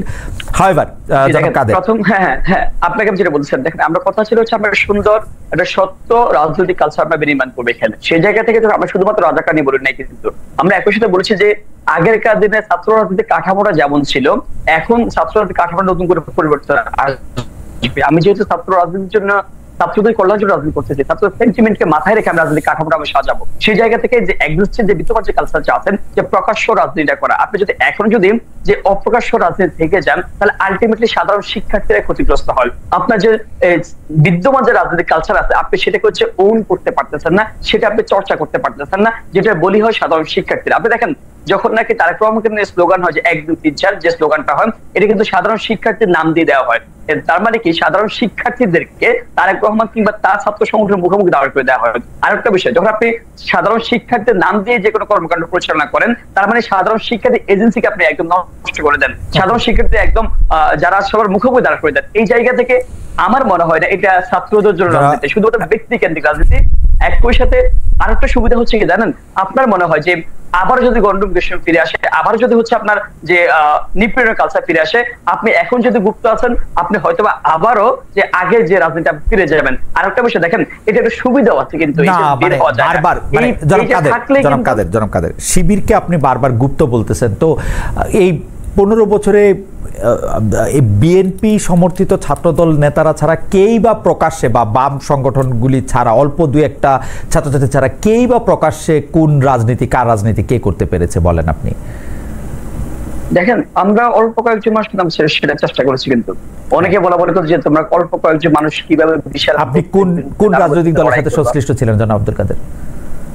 দেখেন আমি তো আপনাকে বলি, সেটা যে যদি আমি ছাত্র রাজনীতির কথাই বলি, আমরা শুধুমাত্র শিক্ষার্থীদের দাবি দেওয়া যেটা মানে সমর্থন রাখতাম। শিক্ষার্থী যেখানে যেটা শিক্ষার্থীদের পক্ষে সেটা পক্ষে বলতাম, বিপক্ষে সেটা প্রতিবাদ করতাম, কিন্তু আমরা সেই জায়গা থেকে আমরা কিন্তু হামলা মামলা নিয়ে ছাত্র রাজনীতির সাথে, আপনি কি কোনো ছাত্র রাজনীতির সাথে সংশ্লিষ্ট ছিলেন? হ্যাঁ আমি কিন্তু ক্যাম্পাসে এসে 19 সালে ছাত্র যুগের পরিষদের সাথে যুক্ত ছিলাম, তারপরে পরবর্তী 23 সালে হচ্ছে ছাত্র শক্তির সাথে আমি যুক্ত ছিলাম। কিন্তু ছাত্র শক্তির সাথে আপনি যুক্ত ছিলেন, তো সেই সময় আপনারা অ্যাকিউজ করছেন যে যারা অনেক সময় গুপ্ত থেকে বা ছাত্রলীগের সাথে থেকে অনেক কিছু করেছে তাদের, কিন্তু এদেরই তো একটা বড় অংশ জুলাই আন্দোলনে আপনাদের পাশে দাঁড়িয়েছিল, আপনাদের নেতৃত্বে বলি আর আপনাদের পাশে দাঁড়িয়ে বলি তারা অংশগ্রহণ করেছে, তো সেইটাও তো আপনাদের মানে সহযোদ্ধার একটা ছাড় তাদের পাওয়া উচিত, ঠিক না? হ্যাঁ ভাই, আমি সেটাই বলতেছি, আমরা তাদের সাথে মিলে, ছাত্র দলের সাথে মিলে আন্দোলন সংগ্রাম করেছি, সক্রিয় ছিল, ওটা আমরা করেছি। কিন্তু এখন কথা হচ্ছে 5 আগস্টের পর তো কথা ছিল যে আমরা সুন্দর একটা রাজনীতি বিনির্মাণ করবো, এখানে সংস্কৃতি বিনির্মাণ করবো। সেই সুন্দর সংস্কৃতি বিনির্মাণ করতে হলে আপনি অতীতকে আঁকড়ে রেখে তো আপনি সেটা বেগবান করতে পারবেন না, আপনাকে অবশ্যই অতীতকে ছেড়ে আসতে হবে, নতুন পথে চলতে হলে নতুন ভাবে চলতে হবে, নতুন বিদ্যমান যে কালচার সেভাবে আপনাকে এগোতে হবে, এর বাইরে যে যেতে হচ্ছে আপনি পারবেন না, সেটাই আমাদের মূল কনসার্নের জায়গাটা। আপনাকে অনেক ধন্যবাদ জনাব আব্দুল কাদের। আমি একটু উমামা ফাতেমা আপনার কাছে আসি। জুলাই আন্দোলনে ঢাকা বিশ্ববিদ্যালয়ে বলা যায় ছাত্রীরাই সামনে সারিতে ছিল, মানে বিশাল অংশগ্রহণ ছিল, কিন্তু আওয়ামী লীগ পতনের পর নারীদের, ছাত্রীদের আমরা সেভাবে পাচ্ছি না। আপনি এটা নিয়ে অনেক কথা বলেছেন, আমরা যদি পরিসংখ্যানের জায়গা থেকেই সেটা শুধু দেখি তাহলে দেখব যে ঢাকা বিশ্ববিদ্যালয়ের 48% ছাত্রী হলেও, শিক্ষার্থীদের মধ্যে 48% নারী হলেও ডাকসু নির্বাচনে প্রার্থী মাত্র 13%। এইটার ছাত্রছাত্রীদের পিছিয়ে থাকার কারণ কি বলে আপনি মনে করেন? খুব সংক্ষেপে যদি বলেন। সাইবার বুলিং, মানে বট আইডির আক্রমণ, নারীরা নির্বাচন থেকে সরে গেছেন, বা কি কারণ আপনি মনে করেন উমামা? আচ্ছা, সংক্ষেপে বলার আসলে সুযোগ নেই, কিছু বিষয় একটু বিস্তারিতই বলিনি। প্রথমত আমি মনে হয় আব্দুল কাদের বা আবিদ ভাই বা আমাদের যে প্যানেল স্বতন্ত্র শিক্ষার্থী ঐক্য, সকলে প্যানেলের ইশতেহারেই কিন্তু একটা পয়েন্ট খুবই ক্লিয়ার ছিল যে ঢাকা বিশ্ববিদ্যালয়ের 15 থেকে 17 জুলাই হামলার সাথে যুক্ত যে ছাত্রলীগের নেতারা এবং যে শিক্ষকরা নানানভাবে হামলাকে ফ্যাসিলিটেট করেছে, আমরা সকলেই সম্ভবত আমাদের ইশতেহারে তাদের বিচার চেয়েছি। এবং 5 আগস্ট পরবর্তী সময়ে আজকে 1 বছর পর্যন্ত রীতিমতো হচ্ছে আমাদের এখনো ফাইট করে যেতে হচ্ছে, যাতে এখানে ছাত্রলীগ যারা নেতৃত্ব 128 জনকে বহিষ্কার করা হয়েছে, তাদের অনেকেও কিন্তু দেখা গেছে নানানভাবে ঢাকা ইউনিভার্সিটির ডাকসু ইলেকশনে ভোটার তালিকায় তাদের নাম এসেছিল। সো এই জায়গাগুলো তো আমার মনে হয় যে আমরা সবাই আমাদের ইশতেহারের মধ্যে দিয়ে খুবই পরিষ্কারভাবে এনেছি যে আওয়ামী লীগের বিচার হইতে হবে, ছাত্রলীগের যারা হামলার সাথে জড়িত ছিল, গেস্টরুম গণরুম কালচারের সাথে নির্যাতনের সাথে যুক্ত ছিল, তাদের অবশ্যই বিচার হইতে হবে। এটার মধ্য দিয়ে আমাদের একটা রিকনসিলিয়েশন প্রসেসের মধ্যে যেতে হইতে হবে। কিন্তু রিকনসিলিয়েশনের ফার্স্ট স্টেপ হচ্ছে আওয়ামী লীগ এবং ছাত্রলীগের বিচার। এটা আমার মনে হয় না যেখানে আসলে কারোরই কোনো দ্বিমত আছে। এবং আপনি যে কোয়েশ্চেনটা আমাকে করেছেন, লাস্ট যে কোয়েশ্চেনটা করেছেন নারী প্রসঙ্গ, আমার মনে হয় যে মানে নারী প্রসঙ্গটার উত্তরটা কেন আমাকে দিতে হবে, মানে এই বিষয়টা আমি কিছুটা ইয়ে করে জিজ্ঞেস করছি, কারণ গত 1 বছর ধরে প্রশ্ন দিতে দিতে আমি এই প্রশ্নের সাথে আমি আপনার সাথে একমত। এইটা আসলে বাকি সবার এটা দেওয়া উচিত, আমার ধারণা বাকি 3 জন এখানে আছে তাদেরই দেওয়া উচিত, কিন্তু আপনি একটু কারণটা বলেন, আমরা মানে আপনার কাছে যদি একটু কারণটা শুনে নেই, কারণ আপনি এটা নিয়ে সবচেয়ে বেশি সোচ্চার, সেজন্য আপনার কাছে আমি একটু শুনে নিতে চাই জিনিসটা, কারণটা একটু বলেন। না, এখন ধরেন এবার ডাকসু ইলেকশনে মাত্র 13% হচ্ছে নারী তারা ক্যান্ডিডেন্সি করছে। আপনি যদি ডাকসুর দিকে তাকান, জাহাঙ্গীরনগরের যে বিশ্ববিদ্যালয়ের যে নির্বাচন, সেখানে তো হলগুলোতে নারী প্রতিনিধি পাওয়া যাচ্ছে না নির্বাচন করার জন্য। এবং আমি যখন মেয়েদের রুমে রুমে যাচ্ছি, কথা বলছি, তখন তাদের কথা জিজ্ঞেস করছে, অনেক ভোকাল মেয়েরা আন্দোলনে খুবই সামনের দিকে ছিল, তারা যখন ডাকসুতে পার্টিসিপেট করার কথা চিন্তা করছে, মানে মাথায় চিন্তা করছে এবং পরিবারের সাথে কনসাল্ট করতে গিয়েছে, পরিবারের সাথে সাথে হচ্ছে যে ফার্স্ট কথা হচ্ছে না, করা যাবে না। কারণ মেয়েরা যদি হচ্ছে সামান্যতম তারা অনলাইনে এক্সপোজ হয়, তাহলে যে পরিমাণে গালি গালাজ এবং বুলিংয়ের শিকার হতে হয়, সাইবার স্পেস হ্যারাসমেন্টের শিকার হতে হয়, সেটা আমাদের সোসাইটিতে অ্যাটলিস্ট আমাদের পরিবারগুলা কোনোভাবেই চায় না। এখন কথা হচ্ছে গত 5 আগস্টের পরে আমি বলতে টায়ার্ড, তো তাও বলছি যেহেতু আপনি জিজ্ঞেস করেছেন, সেটা হচ্ছে 5 আগস্টের পরে প্রথমত পলিটিক্যাল স্পেস, যেটা আমাদের যে বৈষম্য বিরোধী বলি বা জাতীয় রাজনৈতিক যে স্পেসটা, প্রত্যেকটা জায়গা থেকে নারীদেরকে একদমই সাইড করে ফেলা হয়েছে বিকজ নারীদেরকে সাইড করা সহজ। এবং দ্বিতীয়ত আমাদের সরকার, যেটা বর্তমান অন্তর্বর্তীকালীন সরকার, তাদের কাছে গিয়ে আমরা যখন বলি যে আপনারা সাইবার বুলিংগুলোর বিচার করেন, তখন তারা খুব স্পেসিফিক্যালি বলে যে আমাদের আসলে কিছু নাই, আমি কিছু করতে পারবো না, তুমি ওই আইডিগুলো থেকে রিপোর্ট করো। So it was the type of answers that you got. এরপরে যেটা হয়, যখন আমরা হচ্ছে বিশ্ববিদ্যালয় প্রশাসনের কাছে, আমি গত মার্চ মাসে দেখা যায় আমার উপর প্রচন্ড পরিমাণে সাইবার স্পেস হ্যারাসমেন্ট হচ্ছিল, এবং অনেকেই আমি রিয়েল আইডি খুঁজে পর্যন্ত দিয়েছি যে এগুলো এত রিয়েল মানুষ যারা এই কাজগুলো করছে। এবং ঢাকা বিশ্ববিদ্যালয়ের একটা গ্রুপ আছে, ঢাকা বিশ্ববিদ্যালয় শিক্ষার্থী সংসদ 1 আর 2, সেখানে দেখা যাচ্ছে আমাকে নিয়ে রীতিমতো তাদের খুবই আজে বাজে ভাষায় হচ্ছে কথা বলছে, ফেক আইডি থেকে পোস্ট করা হচ্ছে। আমি বিশ্ববিদ্যালয় প্রশাসনের কাছে যাই, প্রশাসনের কাছে গিয়ে বলি যে এগুলো যে হচ্ছে আপনাদের, এগুলোর আপনার অ্যান্সার কি, আপনি ওদের অ্যাডমিন মডারেটরকে ডাকতেছেন না কেন? তখন বলে যে আসলে কি বলবো, তুমি তো দেখতেই পাচ্ছ পরিস্থিতি। আমি বুঝে গেছি যে পরিস্থিতি আমি দেখতেই পাচ্ছি এবং পরিস্থিতি আমার এইভাবে দেখেই যেতে হবে। সো যেখানে আমি এতটা ভোকাল মেয়ে হওয়া সত্ত্বেও আমাকে প্রতি মুহূর্তেই আসলে একটা হ্যারাসমেন্টের শিকার হতে হচ্ছে, আপনি কিভাবে করে এক্সপেক্ট করেন যে ঢাকা ইউনিভার্সিটি যারা জেনারেল স্টুডেন্ট, যারা হয়তো পর্দা করে, যখন হচ্ছে যে আপনার আন্দোলন সংগ্রাম আসে তখন ওরা খুবই ভোকাল হয়ে যায়, সেই মেয়েগুলা যে যাদের কোনো পলিটিক্যাল পারপাস নাই লাইফে, সেই মানুষগুলো কেন সাহস নিয়ে হচ্ছে এই জায়গায় আসবে? এখানে বাকি এখানে অন্যান্য ছাত্র সংগঠনগুলো আছে, তাদেরকে আমি ওটা জিজ্ঞেস করবো যে তারা কি ওই সাইবার স্পেস হ্যারাসমেন্টগুলো নিয়ে কখনো কোনো ধরনের পদক্ষেপ নেওয়ার চেষ্টা করেছেন? নিজের দলের সংগঠনের নারীরা আক্রমণ হওয়া বাদে কখনোই আমি দেখিনি যে রাজনৈতিক সংগঠনগুলোর পক্ষ থেকেও কখনো কোনো সুরাহা আমরা পেয়েছি বা সরকারের পক্ষ থেকে সুরাহা পেয়েছি। So the answer is very clear. আমি যে আজকে এখনো পর্যন্ত এই জায়গায় টিকে আছি, তার একমাত্র কারণ আমার প্রচন্ড রকমের মানসিক দৃঢ়তা এখানে শো করতে হয়েছে এই ধরনের বুলিং এবং হ্যারাসমেন্টের বিরুদ্ধে। আমার মনে হয় যে উমামারে অনেক ধন্যবাদ। আমি আসলে শেষ আলোচ্য বিষয়টা এটা রেখেছিলাম, উমামার থেকে আমরা কারণটা জেনে নিলাম, আমরা শেষ করব অনুষ্ঠান সবার এই ব্যাপারে মতামত জেনে। কিন্তু তার আগে শামীম হোসেনকে আমার যে প্রশ্নটা করা দরকার, সে শামীম হোসেনকে সেই প্রশ্নটা করি। শামীম হোসেন, আপনি নারী ইস্যুটা কেন নারীদের অংশগ্রহণ বিশ্ববিদ্যালয়ে কম সেটি আপনি বলবেন, কিন্তু আমাকে আগে এই প্রশ্নটির উত্তর আপনাকে দিতে হবে, যে সেটি হলো যে আপনি একাডেমিক জায়গা থেকে ঢাকা বিশ্ববিদ্যালয়কে বড় দেখার আকাঙ্ক্ষা প্রকাশ করে আসছেন, আগের প্রশ্ন আপনি তার কাছাকাছি কথাই বলেছেন, আপনার নির্বাচনী প্রচারেও ক্রমাগতভাবে তাই বলা হচ্ছে, কিন্তু অনেকেই বলছেন যে আপনার অবস্থান, এই অবস্থান অনেকটা পশ্চিমা ধ্যান ধারণা থেকে ধার করা, আপনি পশ্চিমা ধাঁচকে গ্রহণ করছেন মানে একদম আষ্টে পৃষ্ঠে। কট্টর সমালোচকরা বলছেন যে যারা বিরাজনীতিকরণ চায় আপনি আসলে তাদের প্রতিনিধি। আপনি যদি একটু ছোট করে বলেন। না, ব্যাপারটা হচ্ছে বাংলাদেশে যে গ্রাজুয়েট তৈরি হচ্ছে না, নারীর বিষয়ে বলি যে ঢাকা বিশ্ববিদ্যালয়ে যে পিওর গ্রাজুয়েট তৈরি করতে, নারী বিষয়টা আপনি শেষে বলেন। আপনি আসলে আমি দুইটাকে একসাথে অ্যাড্রেস, আচ্ছা অ্যাড্রেস করতে, ঠিক আছে অ্যাড্রেস করতে বলে ভালো, জি বলেন। ব্যাপার হচ্ছে যে একটা বিশ্ববিদ্যালয় যে গ্রাজুয়েট তৈরি করতে ব্যর্থ হচ্ছে তার সবচেয়ে বড় প্রমাণ হচ্ছে এটা, যে তারা মনে করে যে পলিটিক্সে অংশগ্রহণ করা মানে পলিটিক্যাল পার্টিতে সাবস্ক্রাইব করা। স্টুডেন্ট পলিটিক্স মানে কি? আপনি দেখেন, পলিটিক্যাল শব্দটার মানে অনেকে জানে না। পলিটিক্যাল মানে হচ্ছে টু বি পোলাইট, মানে সভার সদস্য হওয়া, আলোচনায় অংশ নেয়া। দেখেন, একসময় নারীদেরকে অবলা বলা হতো এবং রবীন্দ্রনাথের মতো লোকে এরকম শব্দ ব্যবহার করেছে। তো অবলা কেন? কারণ হচ্ছে অবলা মানে হচ্ছে অ্যাপলিটিক্যাল। পলিটিক্যাল মানে হচ্ছে যে আপনার উপরে যে আইন প্রয়োগ করা হবে সেই আইনে আপনি কথা বলতে পেরেছেন কিনা। তো ডাকসু প্রতিষ্ঠাই তো করা হয়েছে স্টুডেন্টদের উপর যে আইন করা হবে সিন্ডিকেটে, সেই আইনটা তৈরি করার জন্য। আমাদের সমাজে এমনকি ঢাকা বিশ্ববিদ্যালয়ে নারীদের উপর যে আইন করা হয় সেই আইনে নারীদের কথা কি শোনা হয়, নাকি অন্য কেউ সেই আইনটা ঠিক করে দেয়? ফলে তাদেরকে এক ধরনের অ্যাপলিটিক্যাল বানিয়ে রাখা হয়েছে। পলিটিক্স মানে হচ্ছে যে আমার কথাটা আমি প্রেজেন্ট করতে পারছি কিনা। আমাদের যে স্টুডেন্ট আছে, আমি কিন্তু শামীমকে শুনতে পাচ্ছি না।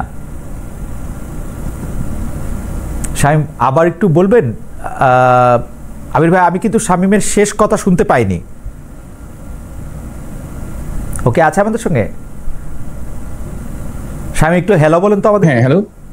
না, আমি শামীম হ্যালো হ্যালো শোনা যায়? আমি শামীমকে শুনতে পাচ্ছি না। শামীমের সংযোগটি ঠিক হোক, আমরা ততক্ষণ একটু জনাব আবিদুল ইসলাম খানকে শুনি। জনাব আবিদুল ইসলাম খান, উমামাকে আমি যে প্রশ্নটি করেছিলাম সেই প্রশ্নটি আমার শেষ প্রশ্ন। শামীমের যোগাযোগটি শেষ হলে আমরা আবার ওর কাছে যাব, কিন্তু আমরা আপনার কাছ থেকে একটু শুনে নিতে চাই যে আপনি বা জনাব আব্দুল কাদের, আপনারা দুজন নারী ইস্যুতে এটা কি মনে করেন, নারীরা কেন এই ডাকসুতে অংশগ্রহণ করার ব্যাপারে, বা আবিদ? জি, আসলে এই শুনতে পাচ্ছি না, পরবর্তী সময়ে শুনতে পাওয়া যাচ্ছে না।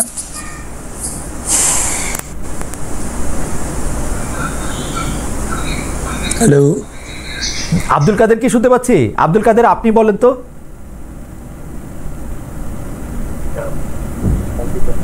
আমাকে শোনা যায়? হ্যালো হ্যালো হ্যালো হ্যালো,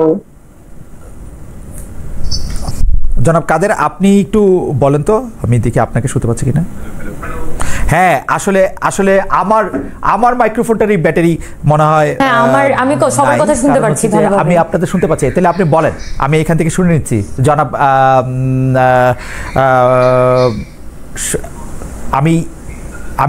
আমি কথা বলছিলাম শামীম হোসেনের সঙ্গে। শামীম হোসেন কথাটি শেষ করতে পারেননি, কিন্তু যেহেতু আমি আদিল আপনাকে শুরু করতে বলেছিলাম, আপনি যদি একটু আবিদ, আপনি যদি একটু বলেন কেন নারীরা, আমরা শামীমকে 5 আগস্ট পূর্ববর্তী সময়ে হচ্ছে যে 5 আগস্টের পরের সময়টাতে আমরা নারীদের উপস্থিতি অনেক কম দেখেছি বিভিন্ন জায়গায়। তো এখন এই যে গণঅভ্যুত্থান হয়েছে, গণঅভ্যুত্থানে ঢাকা বিশ্ববিদ্যালয়ের নারীদের ভূমিকা, মেয়েদের ভূমিকা অনেক বেশি ছিল। কারণ এই যে 15 তারিখ 14 জুলাই রাতে বিভিন্ন হলগুলোর গেট ভেঙে থালাবাটিতে চামচের শব্দ করে তারা যে বেরিয়ে এসেছিল, এটা ছিল আমাদের সাহস। এবং 16-17 তারিখ রাতগুলোতে ঢাকা বিশ্ববিদ্যালয়ের মেয়েদের যে গান এবং হচ্ছে যে মিছিল ছিল হলগুলো থেকে, এগুলো ছিল পরের দিনে আমাদের মাঠে নামার সাহস। তো এবং 15 তারিখ ভিসি চত্বরে আমাদের বোনেরা যেভাবে হামলার শিকার হয়েছিল, গোটা বিশ্ব কিন্তু হচ্ছে যে নেড়ে বসেছিল, শুধু মানে বিশেষ করে নারীদের উপরে এই আঘাতটা আসার পরে। কিন্তু 5 আগস্ট পরবর্তী সময়ে আমরা দেখতে পেলাম ক্যাম্পাসটা কেন যেন নারীদের জন্য অনিরাপদ হয়ে গেল। আমরা দেখেছি মোরাল পুলিশিং এর শিকার হতে দেখেছি, ওড়না নিয়ে মোরাল পুলিশিং এর শিকার হতে দেখেছি। তারপর হচ্ছে যে বহিরাগতরা ক্যাম্পাসে এসে গোপনে নারীদের ছবি তুলতে আমরা দেখেছি। এবং হচ্ছে যে চট্টগ্রামে হচ্ছে যে লাঠি দিয়ে আন্দোলনকারী নারীকে মাটিতে ফেলে দিতে দেখেছি। তো একটা সমাজে অপরাধ ঘটাটা অস্বাভাবিক নয়, কিন্তু যখন আপনি মানে অপরাধকে আপনি ফুল দিয়ে তারপর হচ্ছে ফুলের মালা দিয়ে আপনি সেলিব্রেশন করবেন পরবর্তীতে, নিঃসন্দেহে এটা ভয়াবহ রকমের একটা হচ্ছে যে ভয়াবহ রকমের অস্বাভাবিক। তো এখন ঢাকা বিশ্ববিদ্যালয়ে 5 আগস্ট পরবর্তী সময় বিশ্বাস করবেন কিনা আমি জানি না, বাংলাদেশ জাতীয়তাবাদী ছাত্র দলের নারীদেরকেও এত বাজেভাবে এত বারেভাবে হ্যারাস করা হয়েছে বিশ্ববিদ্যালয়ের গ্রুপগুলোতে প্রকাশ্যে, এবং কি তাদের রিয়েল আইডি দিয়ে। আমরা এগুলো নিয়ে বিশ্ববিদ্যালয়ের প্রক্টর বরাবর স্ক্রিনশট সহ নিজস্ব তাদের যে আইডি ছিল এগুলো দিয়ে আমরা অভিযোগ প্রদান করেছি, কিন্তু বিশ্ববিদ্যালয় প্রশাসন এক বিন্দু পরিমাণ কোনো ব্যবস্থা গ্রহণ করতে সেখানে ব্যর্থতা প্রমাণ দিয়েছে। এখন এই শেষ লাইনটা হচ্ছে যে বিশেষ করে সাইবার বুলিংটা যে আকারে হচ্ছে, যেমন দেখেন নারীদের সাথে, নারীরা যখন আমাদের সাথে, আপনি ইতিমধ্যে দেখেছেন, কেউ বলছে ভাইয়া আপনারা, আমার বাবা বলছে আপনাকে ভোট দেওয়ার জন্য, কেউ ছবি তুলছেন, এইগুলো যখন আমাদের সাথে ছবি তুলছেন, সেলফি তুলছেন, এগুলো যখন অনলাইনে ছাড়া হচ্ছে কিংবা কোনো না কোনো ভাবে মিডিয়া এগুলোকে ক্যাশ করে অনলাইনে ছাড়ছে, ওইখানে গিয়ে দেখেন কমেন্ট গুলো দেখেন, সাইবার বুলিংটাই হচ্ছে সবচেয়ে ধন্যবাদ। আমার ধারণা আপনি এই জায়গায় আমার মনে হয় যে আপনি পরিষ্কার করেছেন, আপনাকে অনেক ধন্যবাদ। জনাব আব্দুল কাদের, আপনি যদি খুব মানে সংক্ষেপে 1 মিনিটে যদি আপনি একটু বলেন। দেখেন, প্রথম কথা হচ্ছে আমাদের সমাজের মধ্যে নারীদের সম্পর্কে একটা বদ্ধমূল ধারণা আছে। নারী মানে সে 4 দেওয়ালের মধ্যে বন্দী থাকবে, নারী মানে সে সমাজ সবকিছুর বাইরে কি শুধু সংসার সে সামলাবে, নারীদের সম্পর্কে ধারণা থাকে। সেই ধারণা আমরা আস্তে আস্তে উত্তরণের চেষ্টা করতেছি, আস্তে আস্তে নারী বিশ্ববিদ্যালয় লেভেলে আসতে, কিন্তু এই যে সংস্কৃতি, যে কালচারটা, সেটা নারীদের পক্ষে উত্তরণ আদতে সম্ভব না, কারণ আমরা বদ্ধমূল ধারণা চেঞ্জ করতে পারি না, কিংবা রাজনীতি বলে কিংবা নেতৃত্বের পর্যায়ে বলে আমরা কিন্তু সেই স্পেসটা রাখার সুযোগটা আমরা রাখতে পারি না। কিন্তু যদি আপনি ছাত্র সংগঠনে বলেন কিংবা রাজনৈতিক দলেই বলেন, অথচ আমরা দেখেছি নারীরা আপনার গণঅভ্যুত্থানে আমাদের সামনে ডাল হয়ে দাঁড়িয়েছে, কিন্তু এই নারীদেরকে পরবর্তী আমরা বদ্ধমূল ধারণার জায়গা থেকে আবারও গড় পাঠিয়ে দিতে চাই, আবারও 4 দেওয়ালে বন্ধ করতে চাই, সামনে আসলে আবারও কোনো প্রতিবাদ করতে আসলে তাকে আমরা ফ্লাইং কিক দিই, আবারও তাকে যে আবার ফ্লাইং কিক দিয়ে তাকে আবার ফুলের মালা দিয়ে বরণ করে নিই, সে নারী প্রতিবাদ করতে আসলে তার জুম ক্লোজ ভিডিও নিয়ে। এই যে প্রতিবন্ধকতার মধ্যে, তাহলে আপনি কিভাবে বলতে পারেন নারীরা এত প্রতিকূলতা পার করে তারা আবার সামনে আসবে, নেতৃত্বে আসবে? আমরা দেখি না কোনো ছাত্র সংগঠন নারীকে নেতৃত্বে নিয়ে আসতে, আমরা দেখি না কোন রাজনৈতিক দল নারীকে নেতৃত্বের জায়গায় দিতে। যতই আমরা মুখের ফুলঝুরি কথাবার্তা বলি না কেন, আমরা দেখেছি সবাই নারীদের সঙ্গে যে বদ্ধমূল ধারণাটা সেটা তৈরি করছে, কিন্তু আমরা নতুন ছাত্র সংগঠন হিসেবে আমরা সেই জায়গাটা এনশিওর করতে চাই যে নারীদের জন্য ক্যাম্পাসে কমফোর্ট এবং রাজনীতিতে কমফোর্ট তৈরি করতে চাই, সেটা আমাদের সাথে দেখিয়েছি।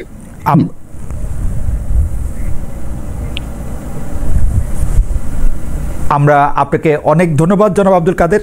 আমি এই পর্যায়ে জনাব শামীম হোসেন আপনাকে আপনার বক্তব্য শেষ করার আহ্বান জানাই, যে আপনি নারী এবং উচ্চশিক্ষা নিয়ে আপনি বলছিলেন, উমামা একটি প্রশ্ন তুলেছিলেন আপনাদের 3 জনের জন্য, সে প্রশ্নে আমাদেরও ছিল, উমামার জায়গা থেকে বলেছেন আপনি নারী এবং উচ্চশিক্ষার প্রতি যে আপনার আকাঙ্ক্ষা সেটা একটা বিদেশি বা পশ্চিমা ধাঁচের সেটা কিনা, এবং আপনার বিরাজনীতিকরণের একটা কৌশল কিনা।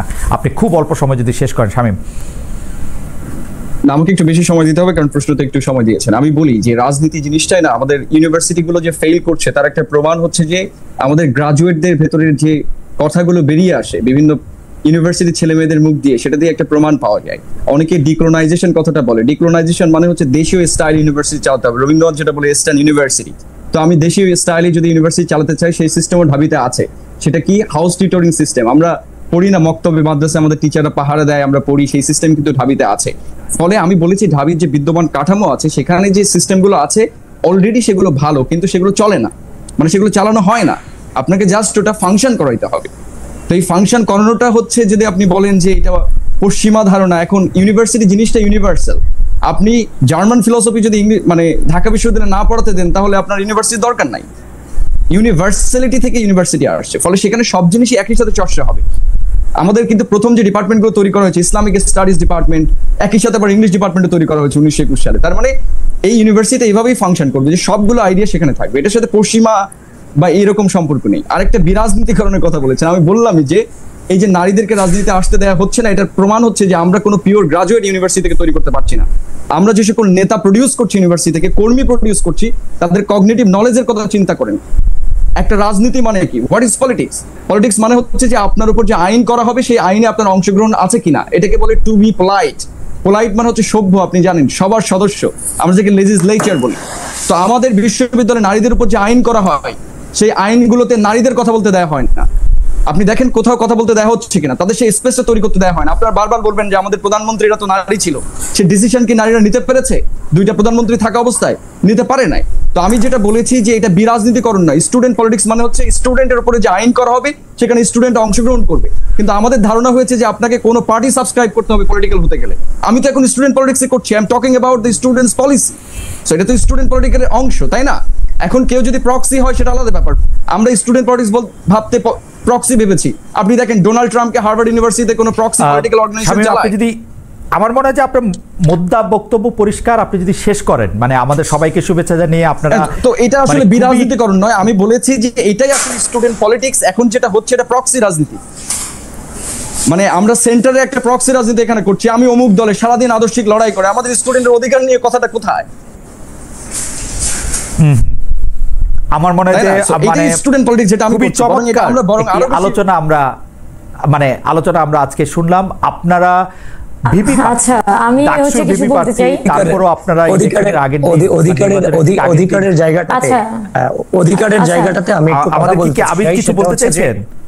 হ্যাঁ, অধিকারের জায়গাটাতে কথা বলতে চাই। দেখেন, গণঅভ্যুত্থান পরবর্তী সময়ে আমরা সবাই হচ্ছে যে একইভাবে উঠে এসেছি। আমার মনে হয় যে আমি যেহেতু আবিদ, আমি যেহেতু আজকে খুব ভালো শুনতে পাচ্ছি না, মানে এই পর্যায়ে এসে সম্ভবত আমার মানে যে ইয়ারপিসের ব্যাটারি কাজ করতেছে না ঠিকঠাক মতো, সেজন্য আজকে আমরা অনুষ্ঠান এখানে শেষ করি। কিন্তু আপনাদের সবাইকে আমার আন্তরিক শুভেচ্ছা, শুভকামনা। আপনারা চমৎকার, মানে আমি কি বলবো যে আমাদের ভবিষ্যৎ আপনারা যারা এখানে আসেনও নাই। আমি কারো প্রতি কোনো পক্ষপাতিত্ব বা বিপক্ষপাতিত্ব করতে চাই না। এটার শব্দটা কি শামীম? পক্ষপাতিত্বের উল্টা শব্দটা, বা মানে পক্ষপাতিত্ব করতে চাই না, আবার বিপক্ষেও থাকতে চাই না। তো সেই জন্য আমি বলছি যে আপনাদের সবাইকে শুভেচ্ছা। কিন্তু আমি চাইবো যে কালকে আপনারা একটা মারামারি, গালাগালি, তারপরে হচ্ছে যে খুবই কষ্ট পাওয়ার একটা ইলেকশন থেকে বাদ দিয়ে আপনারা একটা খুবই আনন্দ করে হাসি খুশি সবাই নির্বাচনে আসুক, অংশগ্রহণ করুক। আমাদের ডাকসু আসলে আমরা কেমন ডাকসু চাই সেটার একটা মানে প্রমাণ আমরা দেখি। আপনাদের সবাইকে, মানে আবিদুল ইসলাম খান, আব্দুল কাদের, মামা ফাতেমা, শামীম হোসেন, আপনাদের সবাইকে ধন্যবাদ। চারজন তো আর একসঙ্গে ফার্স্ট হবেন না, কিন্তু যেই ফার্স্ট হন সেই আমার অভিনন্দন জানবেন, বা আপনাদের বাইরেই যে ফার্স্ট হয় সে আপনাদের অভিনন্দন জানবেন। আপনাদেরকে অনেক অনেক ধন্যবাদ। অনেক দর্শক ছিলেন আজকে আমাদের সঙ্গে, তাদের সবাইকে তো অনেক ধন্যবাদ জানিয়ে যারা ফার্স্ট হবেন, যারা ডাকসুতে আসবেন, তাদের সবার প্রতি আগাম শুভেচ্ছা এবং অভিনন্দন জানিয়ে আমি শেষ করছি আজকে। Thank you so much.